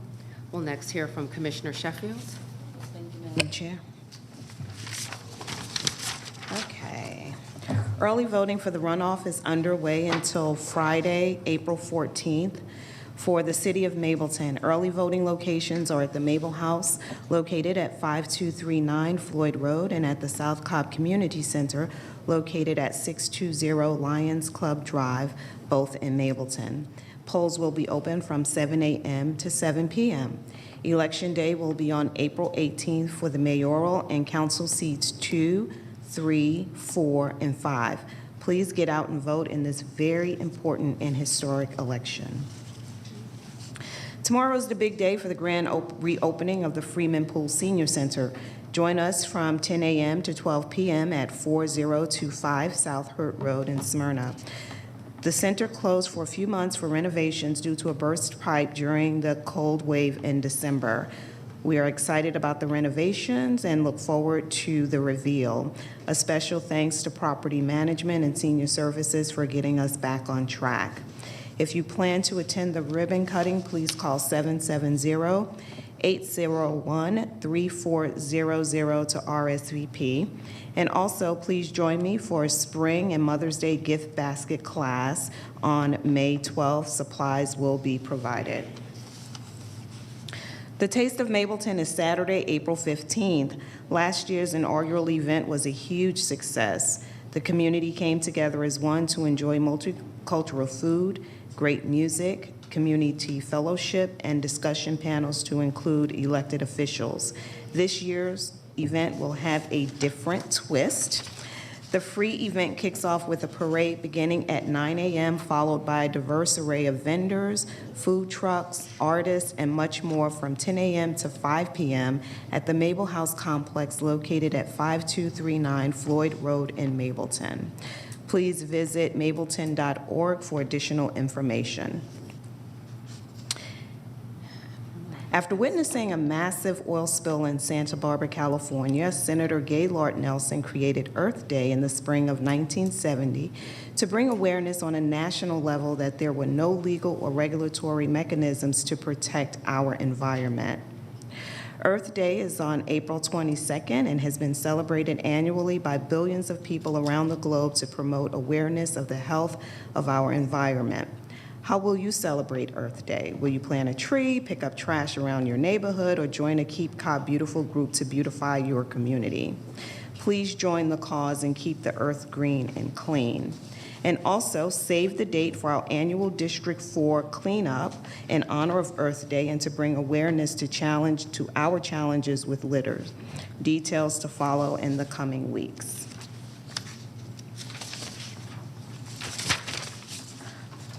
Join me and Chief Magistrate Judge Brendan Murphy as we host a career and health fair and pop-up legal clinic on Saturday, April 22nd at the Cobb County Civic Center located at 548 South Marietta Parkway in Marietta.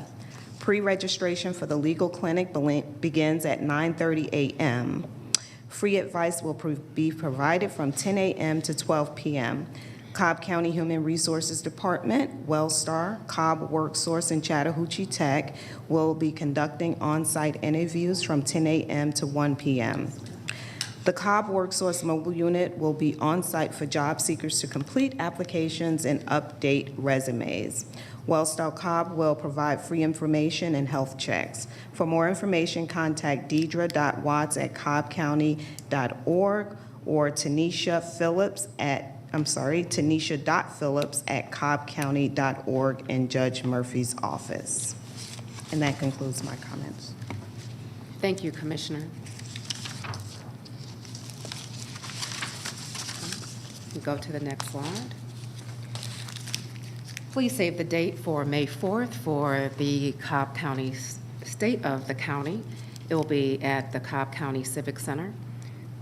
And during that event, we'll discuss updates and highlights of the last year, just including the fact that we have had outstanding success as a county coming out of the pandemic and continue to do great work in serving our residents and business community. And as part of this program, if you can go to the next slide, we'll continue to recognize those in the community doing great work in the areas of integrity, inclusion, intelligence, innovation, and investing within our county. If you would like to be nominated or would like to nominate someone, you have the opportunity to do so online. I have a weekly newsletter that has a link to the nomination page. The nominations will close on Saturday, April 20th. As many of you may know, we are currently in the month of Ramadan, which is holy observation of those within the Muslim community. And just last night, some of us within our county, including our county manager, Dr. McMorris, and our District 1 Commissioner, Kelly Gambrell, celebrated with those at the West Cobb Islamic Center for the breaking of their fast, which is referred to as iftar. And we had dinner with them and learned a lot about some of the things that they observe during their month of fasting. And it was a beautiful message provided on how fasting, where we have the purposeful opportunity of foregoing eating, but there are those that don't have that choice. There are many of people who are without food and without necessities throughout the day and year, and this gives us opportunity to be able to be mindful of those people within our community, and I truly appreciated that message last night. Next, we have a community spotlight of the Junior Minority Enterprise, and they are partnering with the Austell Youth Innovation Center and the Austell Co-working Space to provide technology training for young children. And you can contact the Executive Director of the Junior Minority Enterprise, Travis Reeves, at info@juniorminorityenterprise.com. And you can visit their website for more information at juniorminorityenterprise.com to find out just about the array of programs that they've had. And I've actually had my children take some of their programs, and my kids were engaged, to say the least, and learned a lot. You can go to the next slide. This morning, as I was driving in, I was listening to WABE and heard an interview with our very own retiring elections director, Janine Evler. We're certainly remiss to see her go. She's been serving us avidly for 12 years, and we appreciate all that she's done to provide great leadership within our elections department. And just recently, she was awarded with the Georgia Association Award for having, for being the best elections director of the state. And we know that she's been the best to us for many years, and just appreciate all that she's done to provide this service for our citizens and also to be responsive to our concerns and our ideas as a board. We're going to miss you, Janine, and I hope you're watching, and we hope you'll come on back to volunteer, perhaps as a poll worker. She is online? Oh, very nice. Just a highlight, we had a meeting with board appointees, which turned out to be a larger meeting than anticipated. We actually ended up inviting all of our appointees. For those of you who've been sitting here for our entire meeting, we recognized some of the great work that's being provided by our agencies, but we also have a number of citizens that are volunteering on dozens of boards to provide service within our county to move forward several initiatives. And I'm grateful that they took time out of their schedules to meet and to talk about shared interests. Move on to the next slide. At our last meeting, the full Board of Commissioners recognized 6 of, I believe, over 80 recipients of American Rescue Plan Act funds that is going to help shore up Cobb County as we continue to recover from the pandemic. And I thank the board for participating in that, and I thank our nonprofits for being a partner with us in how we serve our county. Just lastly, the Youth Commission has an event coming up on April 15th at the Fair Oaks Recreation Center. All youth are invited, and this is to participate in arts, crafts, and family-friendly activities. Oh, there's more. Can't forget, April is Everything Month, but it's also County Government Month, and I just want to thank everyone who's here, particularly all of our employees, for the great work that you do in servicing 800,000 residents, tens of thousands of businesses, and us 5 here on the board. Thank you for all that you do in making Cobb County look so good. All right, and we already had reference to this slide. Thank you, everyone. While this portion of the meeting is concluded, we do have 2 alcohol license hearings that will follow today's meeting. And I just want to make sure before we take a break before that we do have both applicants with us today. My understanding that we do, yes. Okay, very good. So commissioners, we can take a break. Would you like a 15 or 20-minute break before we come back? 15? Okay, why don't we plan to come back at 10:50 for our alcohol license hearings? For those in the public, you're certainly welcome to stay, or this will be a great time for you to transition if you don't plan to observe those two hearings. Thank you.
is.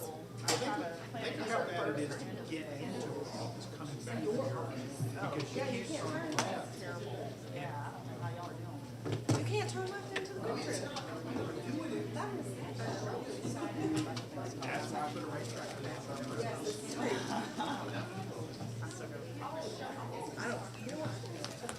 I like your eyes better. They got the bougie eyes. Yeah, I like I call it that because that's what Terry drinks. Make up your mind. What are you reading?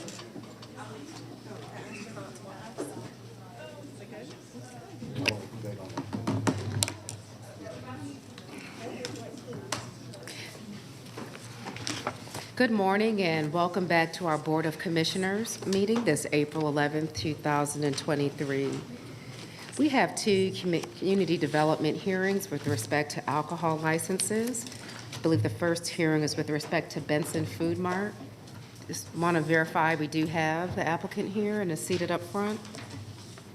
And who will be representing the county today, Ben? Jamie Wingler is filling in for Sam Hensley today, Okay, very good. and Mr. Huff is representing the applicant, Benson Pool. Okay, very good. Well, Bill, I'm going to turn things over to you Sure. to help us. Sure. Yes, certainly, yes. Okay. This will be an appeal hearing before the Board of Commissioners concerning the application of Cobb County Adult Beverage License of OM Enterprises doing business as Benson Pool Food Mart. At this point in time, the hearing will be used for those that are opposing or interested people to be able to afford an opportunity for you to be able to address the board regarding matters you consider pertinent to the board's consideration of this application. Typically, we allow 10 minutes for each side. I spoke with both the applicant and the county in this position, and they felt like they ought to be able to present within the time frame of the 10 minutes. I'll keep track of the time here at the monitor. We typically allow 3 minutes for an opening statement that would be part of that time, and then a presentation of witnesses regarding the application. At the conclusion of all the evidence, the testimony presented by the applicant in the Business License Division, and anybody who would be here in opposition or support, then the board would then take up the matter for your consideration at that point in time if the record is complete. There has been a request by a member of the Board of Commissioners for there to be a polling of those who are here in favor and those who are in opposition. If you will, those here that are in favor of the application of Benson Pool, if you'll please stand and be recognized.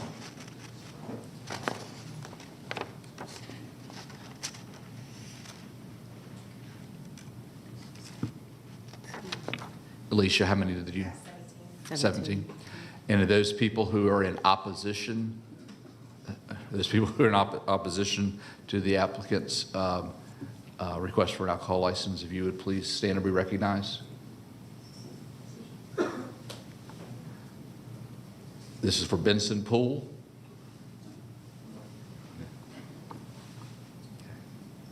All right. I don't see, there's no one here for Benson Pool opposition. Okay, Mr. Wheeler?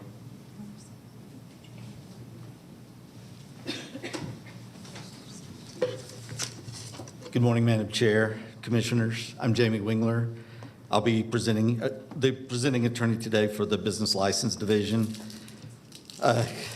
Consideration of this application was deferred by the Business License Division due to written objections filed by members of the public. There's a distance violation issue in this case. It is within 600 feet of a church and public park, and under Section 6-125 of the Cobb County Code of Ordinances, no license shall be issued under this chapter where the place of business of the applicant is located within a radius distance of 600 feet of a public library, church, public park, school, or college. However, a public hearing At a public hearing, the License Review Board or the Board of Commissioners may waive the distance requirements of this section by granting a distance waiver if satisfactory evidence shall be produced before the License Review Board or the Board of Commissioners that no adverse effect to property values or the use of the facilities for purposes aforesaid would occur if a license was granted. Under Section 6-96, when timely objections are filed, the Business License Division defers the decision to the License Review Board. There were no other disqualifiers to this application. The License Review Board heard the matter on December 15th, 2022, and voted to approve the application. Certain opposition parties who attended that hearing filed an appeal to the Board of Commissioners, which brings us here today.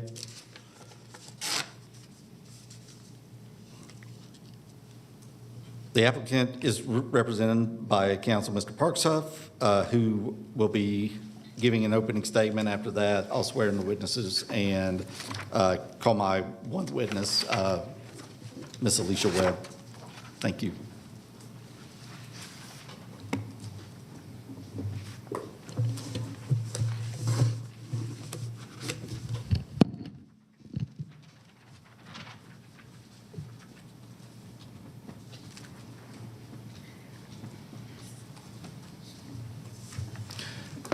Good morning. For the record, my name is Parks Huff on behalf of the applicant in regards to this alcohol license hearing.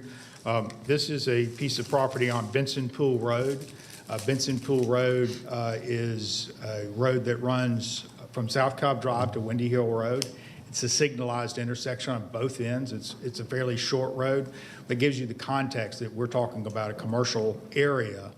Cobb Center Mall is just at the intersection of Benson Pool and South Cobb Drive, so this is an area where you expect this type of use.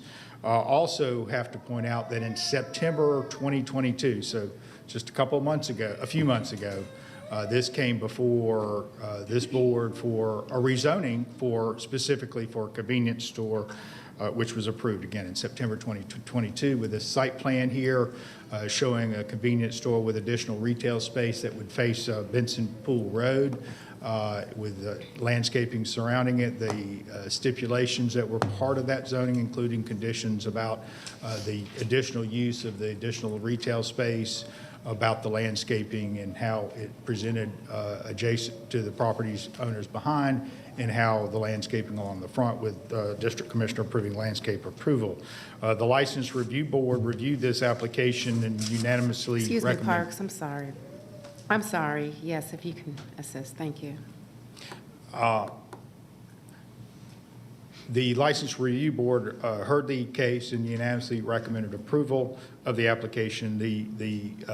At the License Review Board hearing, a woman that lives on Benson Pool Road behind us made a presentation and had some questions and concerns, but it is the License Review Board heard from us and heard from her and recommended approval. She is not here today, which is one of the things your rules says is when you have community objection that you're supposed to take in consideration whether or not they appear to further that objection. The other issue is across the street is a church that's in a multi-tenant, it's a leased space in a multi-tenant building across Benson Pool Road. It's a kind of almost an industrial type building, and there's a church facility in there. I'm going to present evidence. My client has, after the License Review Board hearing, I asked him to go specifically meet with them because one of the questions this board's had is what evidence do you have of it not having a negative impact? They've signed statements that this will not have any negative impact on them and their operation, and they don't have any problem with this. And they recognize my client when he purchased this property. It's been vacant for years and years and years. It had quite frankly become a place for accumulation of trash and debris and homelessness. And they have acquired the property since the September zoning, have cleaned all that up, and has gotten support from the community.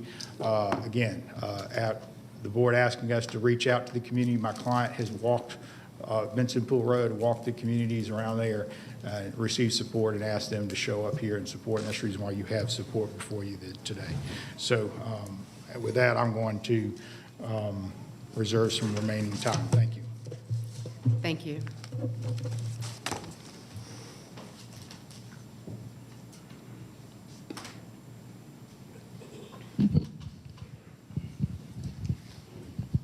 At this time, I'd call Alicia Webb.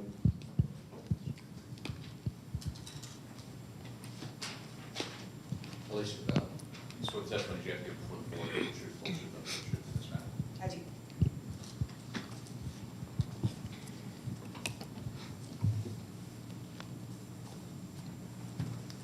Good morning. Good morning.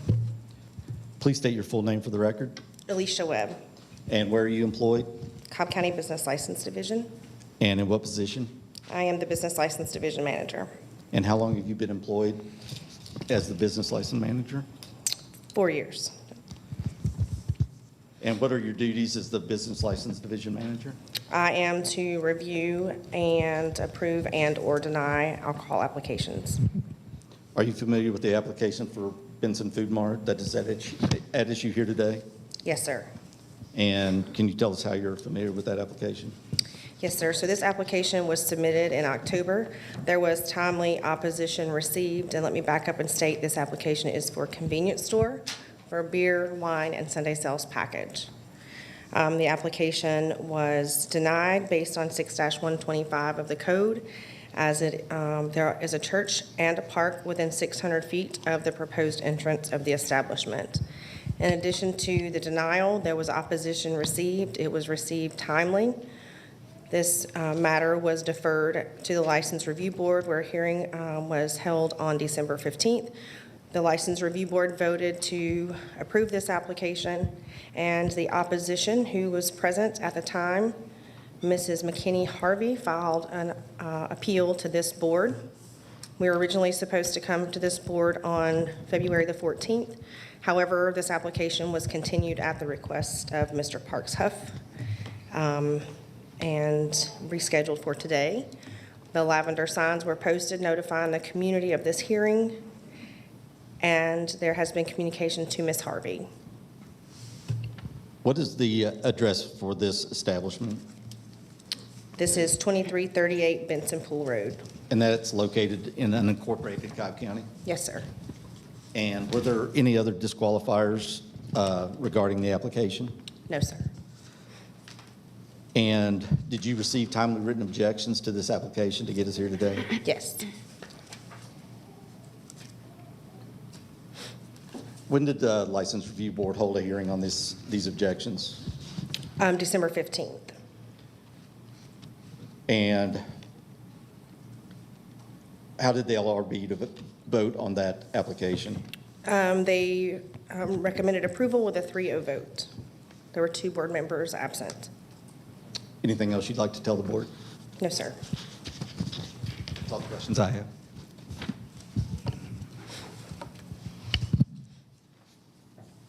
Just a couple of questions. Parks, I'm sorry, could you hold on one second? Let me just get the time straight.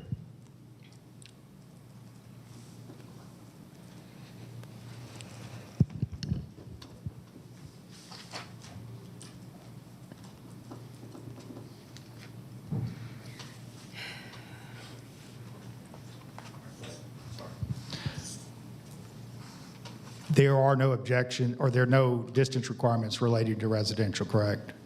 No, sir. There's no residential violation in this application. And the church that's across the street, you've never heard any objection from them, correct? No, sir. No objection from the church. And in fact, I've handed you today their letter in support, is that correct? Yes, sir. And the park that is referenced is a City of Smyrna Park, and it sits behind the old Cobb Center shopping center, is that correct? Yes, sir. In closer proximity to the alcohol establishments in Cobb Center? Yes. Okay. And you've not received any objection or concern relating to the operation of that park in relation to this business? No. Okay, that's all I have.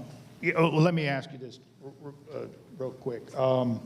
The code specifically says that the board is supposed to consider whether opposition shows up or not. Is that one of the elements that they're supposed to consider pursuant to the Cobb County Alcohol Licensing Code?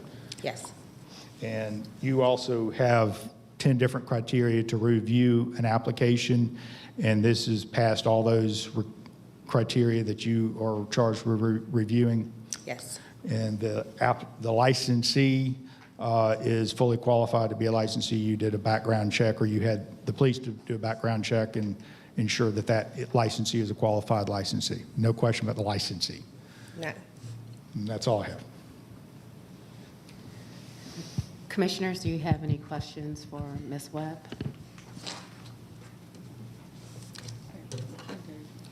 Okay, go ahead. Did I hear Mr. Park say a letter was submitted today from the church in support? He handed me copies of support from the church.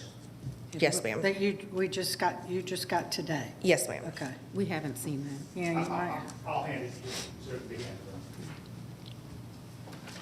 handed. Can you remind me or refresh my memory with respect to the park that's in proximity? Yeah, what kind of park is it? It's a city park. It's a city park. Yes, ma'am. Okay. Thank you. And then there is an apartment complex within close proximity, but it's my understanding that the distance requirement is only for single-family residential, not for multifamily residential. Yes, ma'am. Okay.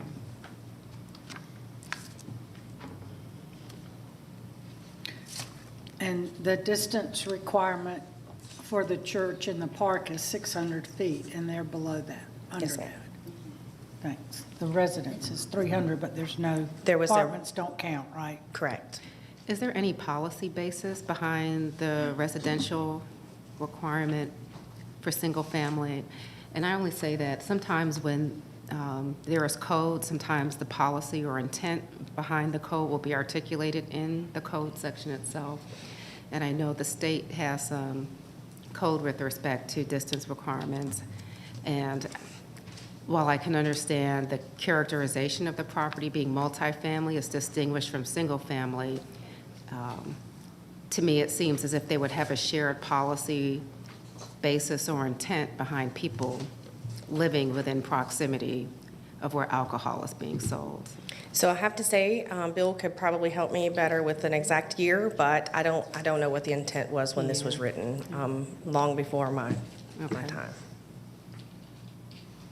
And to follow up on that with the state requirements, there is no state requirement for residential property. There isn't any state code with respect to alcohol license distance? Oh, okay, I perceived that there was something. Just, okay. Thank you for clarifying that. You're welcome. Are there any other questions for Commissioner? I do have one for parks. Okay. Excuse me, Bill, if Commissioner has a question for the attorney for the license applicant, when would be appropriate to? The county's position is still being presented at this point in time, so you might want to wait until they're presented. Okay, thank you. All right. Okay, not seeing any other questions. Thank you, Ms. Alicia. You're welcome. Yeah, And that concludes the county's evidence. thank you. Oh, I do have another question for you. There is no opposition here today, but how are you aware that there was opposition to? I have had conversations with Ms. Harvey, and she appeared at the License Review Board hearing. She actually resides in the apartment complex that was discussed just a few minutes ago. Okay. But she did appear at the License Review Board hearing, and she filed the appeal to this board. And I actually spoke to her. Like I stated, there was originally, this was supposed to be heard in February, and it was continued till today. And I spoke to Mrs. Harvey verbally and told her that this hearing would be rescheduled for today. There's also been written communication that's gone out, as well as an email, and the purple signs were posted, but she is not present here today. Okay. And the letter she provided is included in our packet. Yes, ma'am. Which is provided here today, which provides that she's an elderly citizen who wants to live in a peaceful, safe, healthy environment. She provides concerns with respect to noise and hours She also provides concerns with respect to alcohol being sold next door because of the legal drugs and possible illegal drug sales, unsafe and unhealthy activities that go along with alcohol sales. She provided that the apartment complex has families with children from newborn to high school that catch the bus close to where alcohol will be sold. And she's concerned about the negative activities of alcohol sales close to that bus stop. And then she made reference to the church that's across the street. And just checking. That's the only opposition I see. There was no one else that? Yes, ma'am. I believe that it was her stance that she was representing the complex, but yes, that's the only letter I received. Okay. Thank you. You're welcome.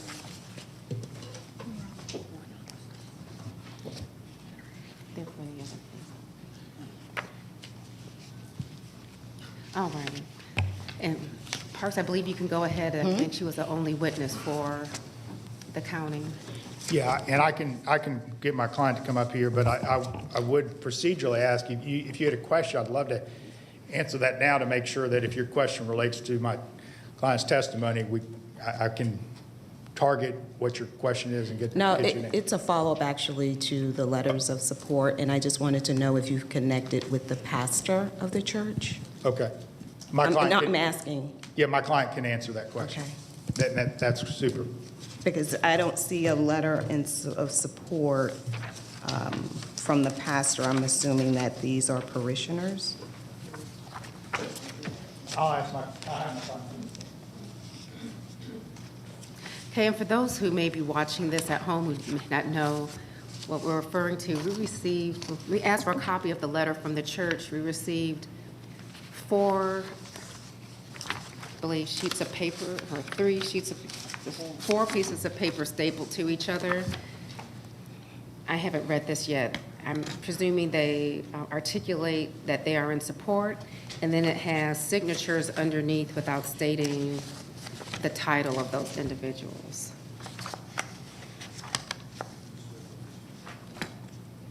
Well,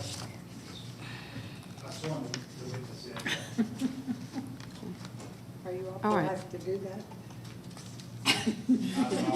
he's an officer of the court. All right. Go ahead, Parks.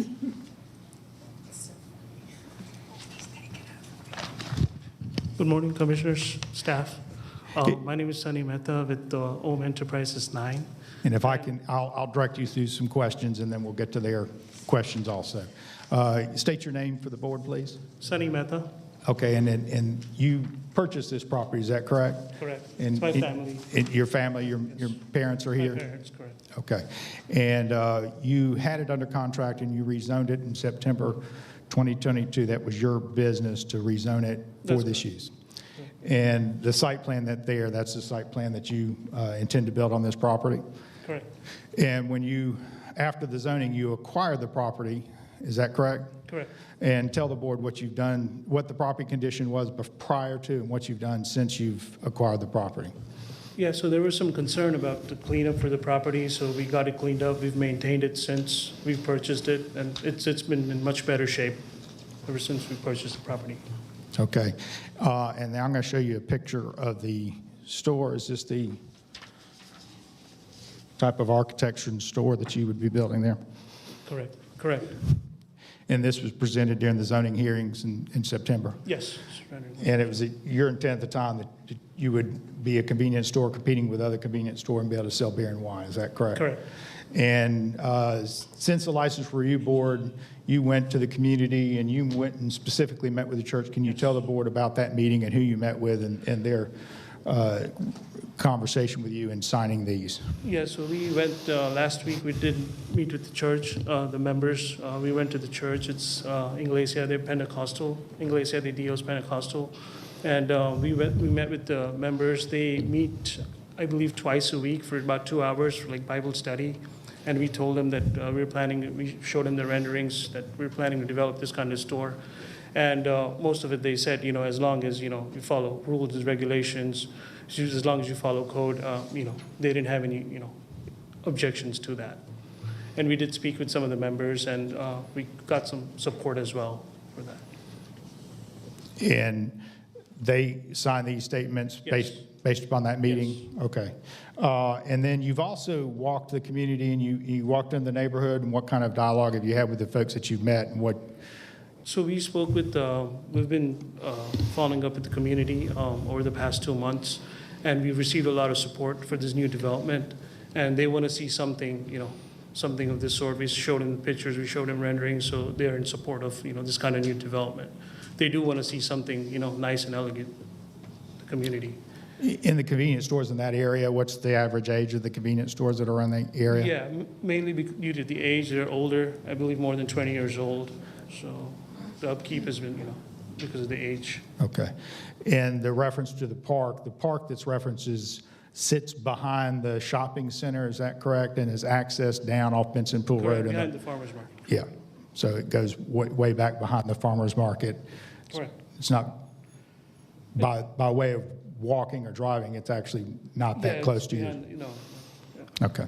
And you've not heard any concerns from anybody about the operation of the Members park? of the park, no. Okay. And then you asked some folks that you met to come here and support? Yes. And they were looking for places to be able to shop Yeah. conveniently, safely, in a new store? Correct. What kind of investment are you putting into this? So it's going to be about $3.5 million investment, Okay. with everything to get it up and going. And is the sale of alcohol, all the other convenience stores in the area also sell beer and wine? Yes. Okay. Hold on one second. And when the vacant lot, there were actually some homeless activity on the property when you acquired it? Yeah, previously there was a lot of trash, a lot of debris. And you've cleared all that out? Cleared it out. Okay. We've got people off the property. There's nobody, hanging out on the property and such now. Okay. And you have experience operating convenience stores? Yes. And in your experience, did the stores you operate have a negative impact on the surrounding community? No. And are you very cognizant of the rules and regulations on how to operate a store and make sure that it's done safely? Yes. Okay. That's all the questions I have, if the board has any questions for, or if the county does. Thank you. Do any board members have any questions for the gentleman here? I'm sorry, did he answer if you had spoken with the pastor of the church? We did speak with him, but we haven't had too much dialogue. We spoke more with the members of the church. Okay, so you do not have written letter of support from the pastor? Not from the pastor, no, ma'am. Okay, all right, thank you. Thank you. Okay, are there any other questions from commissioners? Okay, thank you. If I can add one other. If I can add one other point, the question was asked about the opposition. I've met with her twice, and so I can state my place. She came to my office and asked if there's any other use that could go on this property. She was specifically like affordable housing on the property. I appreciate her thoughts on that and desire for that, but this is commercial property. It's zoned NRC. It's in a commercial area, so it's not likely to be housing on this property. She had some concerns about the upkeep. We made sure that was promptly taken care of, and my clients had just purchased the property just before the license review board hearing, so they were able to take care of that promptly. So we appreciate your time, and I'll be glad to answer questions you have. Thank you. Thank you. There's one question for you, Parks. Parks, I notice her letter is signed as residents of 2348. Is there an organized homeowners group there that she represents? No, and she's the only person that I've heard from, and my client did walk into that community and met with some of the folks that live there, and they relayed to him that they supported it. They'd like to be able to walk to a new convenience store that's new instead of old. There is no, I've not heard from anybody else, and to my knowledge, there's not an association or anything like that. Thank you. Any other questions? Okay. Bill, at this point, considering that there's no one here who's actively opposing this, is there anything else that needs to occur closing prior to deliberation? I think it'd be advisable to allow probably each party 2 minutes. Mr. Jamie Wingler for the county has approximately 5 minutes left. Okay. I think Parks has about 2 seconds left, but I think it'd be appropriate about maybe 2 minutes each just for a closing to give direction for what the request is. I think it'd be appropriate. Thank you. And the county will just stand on the evidence. Okay. Thank you.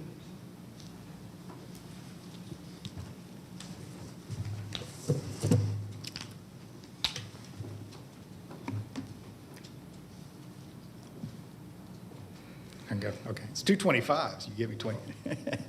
We'll stop you right at 25. All right. Again, this is a case that the board just heard in September, thought it was appropriate for a convenience store.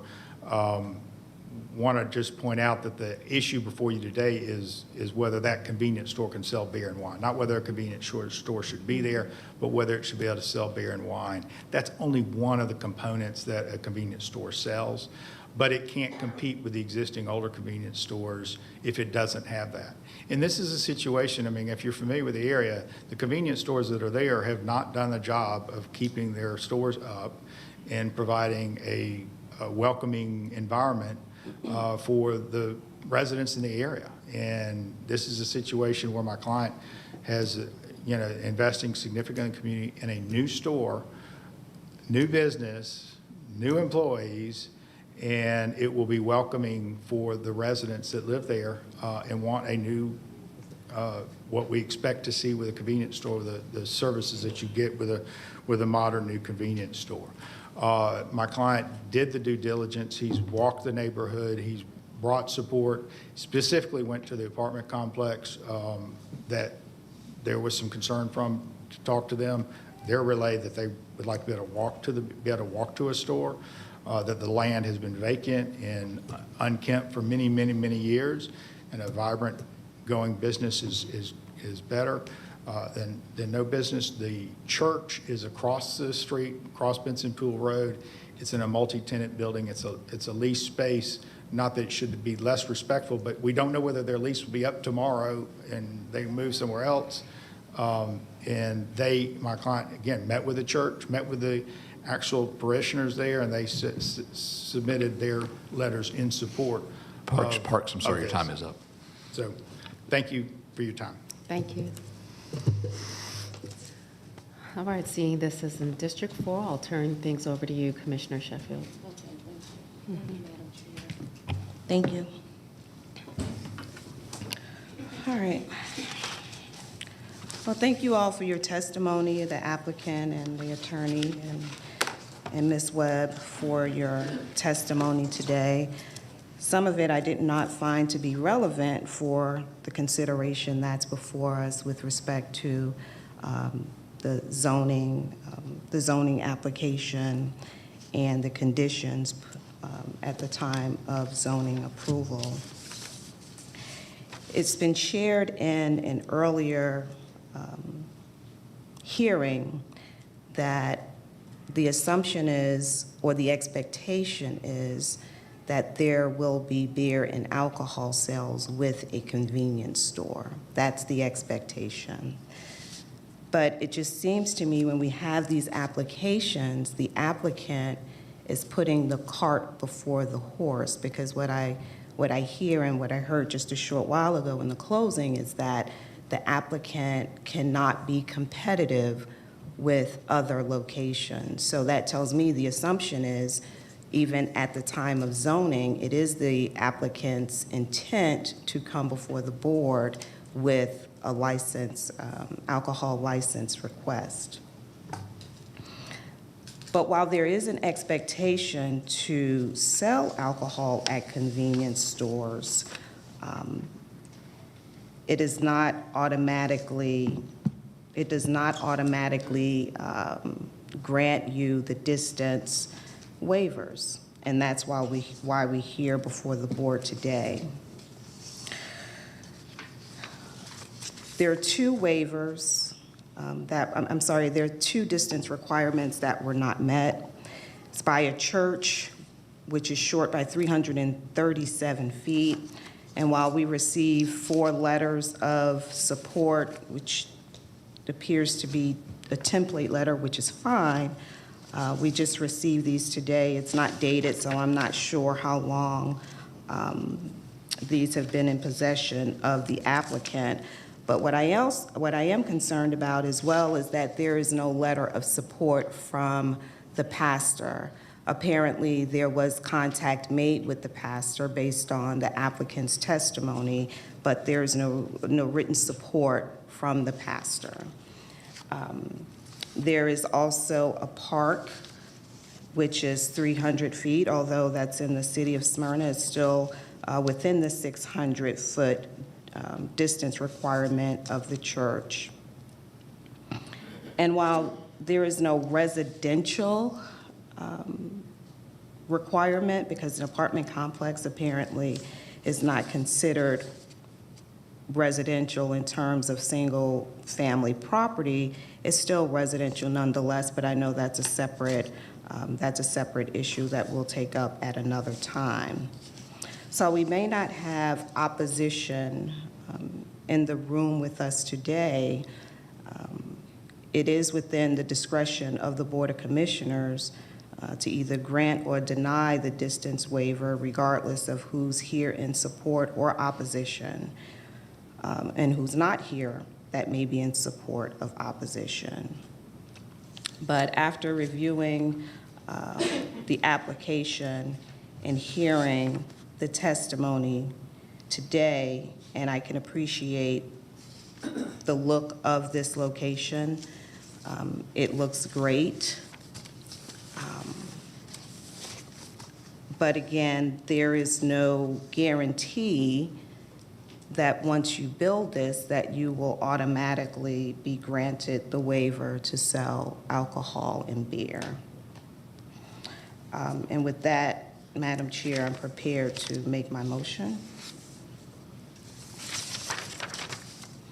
I make a motion to uphold the administrative denial of the application for an alcohol beverage license pursuant to Section 6-125 distance requirements from a church and a park.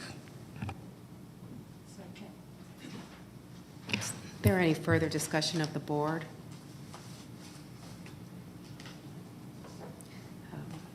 But this year, I appreciate the applicant and their investment here and the improvement to the site.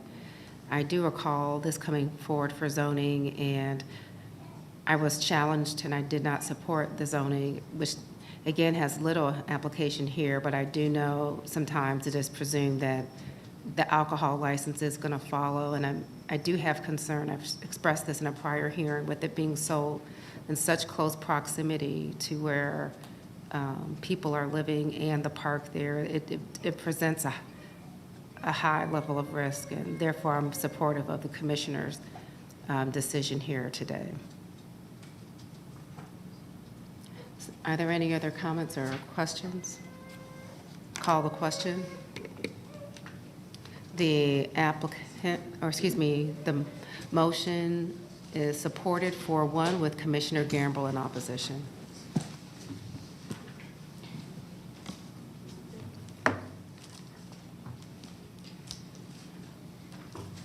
Chair, if you could just give us one moment for the next case. Sure.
Commissioners, the applicant is here for El Blanco.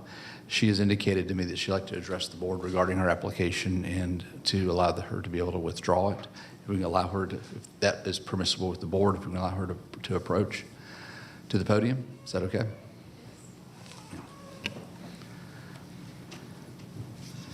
Ma'am, if you would state your name, and Yes. you're the applicant. I am Ureli Will you Juarez Diaz. kind of pull the mic down toward Okay, you? I thought Yes, so. go ahead. Ureli Juarez Diaz, and I am the applicant, the owner of El Barco, which is the restaurant that we have not opened yet. I initially did apply for an beer license to sell beer only, no alcohol, but I don't think it's going to go through, honestly, so I would just want to withdraw my You application. don't even want to try? I mean, it did pass on the, I was here in January 6th for the review, and they passed, but they appealed it immediately. So I feel Okay. like they're going to appeal it again. I will defer to the commissioner. Bill, what's the protocol if she obviously decided to withdraw the application, which that's her decision, I'm okay with that. So what's the procedure policy? I'll have to Do actually we need to make defer a on this one motion? to Alicia. I don't think we've had this particular situation before that's come up where we've had somebody that's actually withdrawn. Is there a waiting period time? The board can opt to allow her to withdraw without prejudice. Right. And that would give her the opportunity to reapply should she choose another location or what have you. But if it's not without prejudice, she will not be able to apply for an alcohol license for 12 months. I'm sorry, can you repeat that part about another location? Alicia, could you please, your microphone, yeah. So if this application is denied at this location, there cannot be another application at this tenant space for 12 months. But if her application, because it is hers, is allowed to be withdrawn without prejudice, she can reapply someplace else. Okay, that's what I thought. I just Some wanted other to location. confirm that. Thank you. Yes. Okay. So, Bill, I just need to make a motion. Yes. Okay. Well, unlike our zoning cases where we reference a zoning number, do I need to reference the license number? How do I identify the application? We can go to, we actually have it identified in our agenda book. Okay. And so it's item number 41. And I'm not sure exactly how you pronounce it, but it's El Atoran Corporation doing business as El Barco. Correct, yes. So I You're identify gracious, it. thank you. I identify it by the applicant's name, is that it? Yes. Okay. Okay. All right, thanks.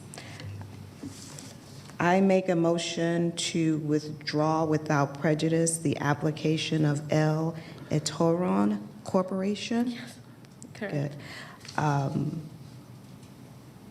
And that's it? That'll be fine, yes. Okay, second. Is there any further discussion? Call the question. The motion carries 5-0. Thank you so much for your time. Thank you.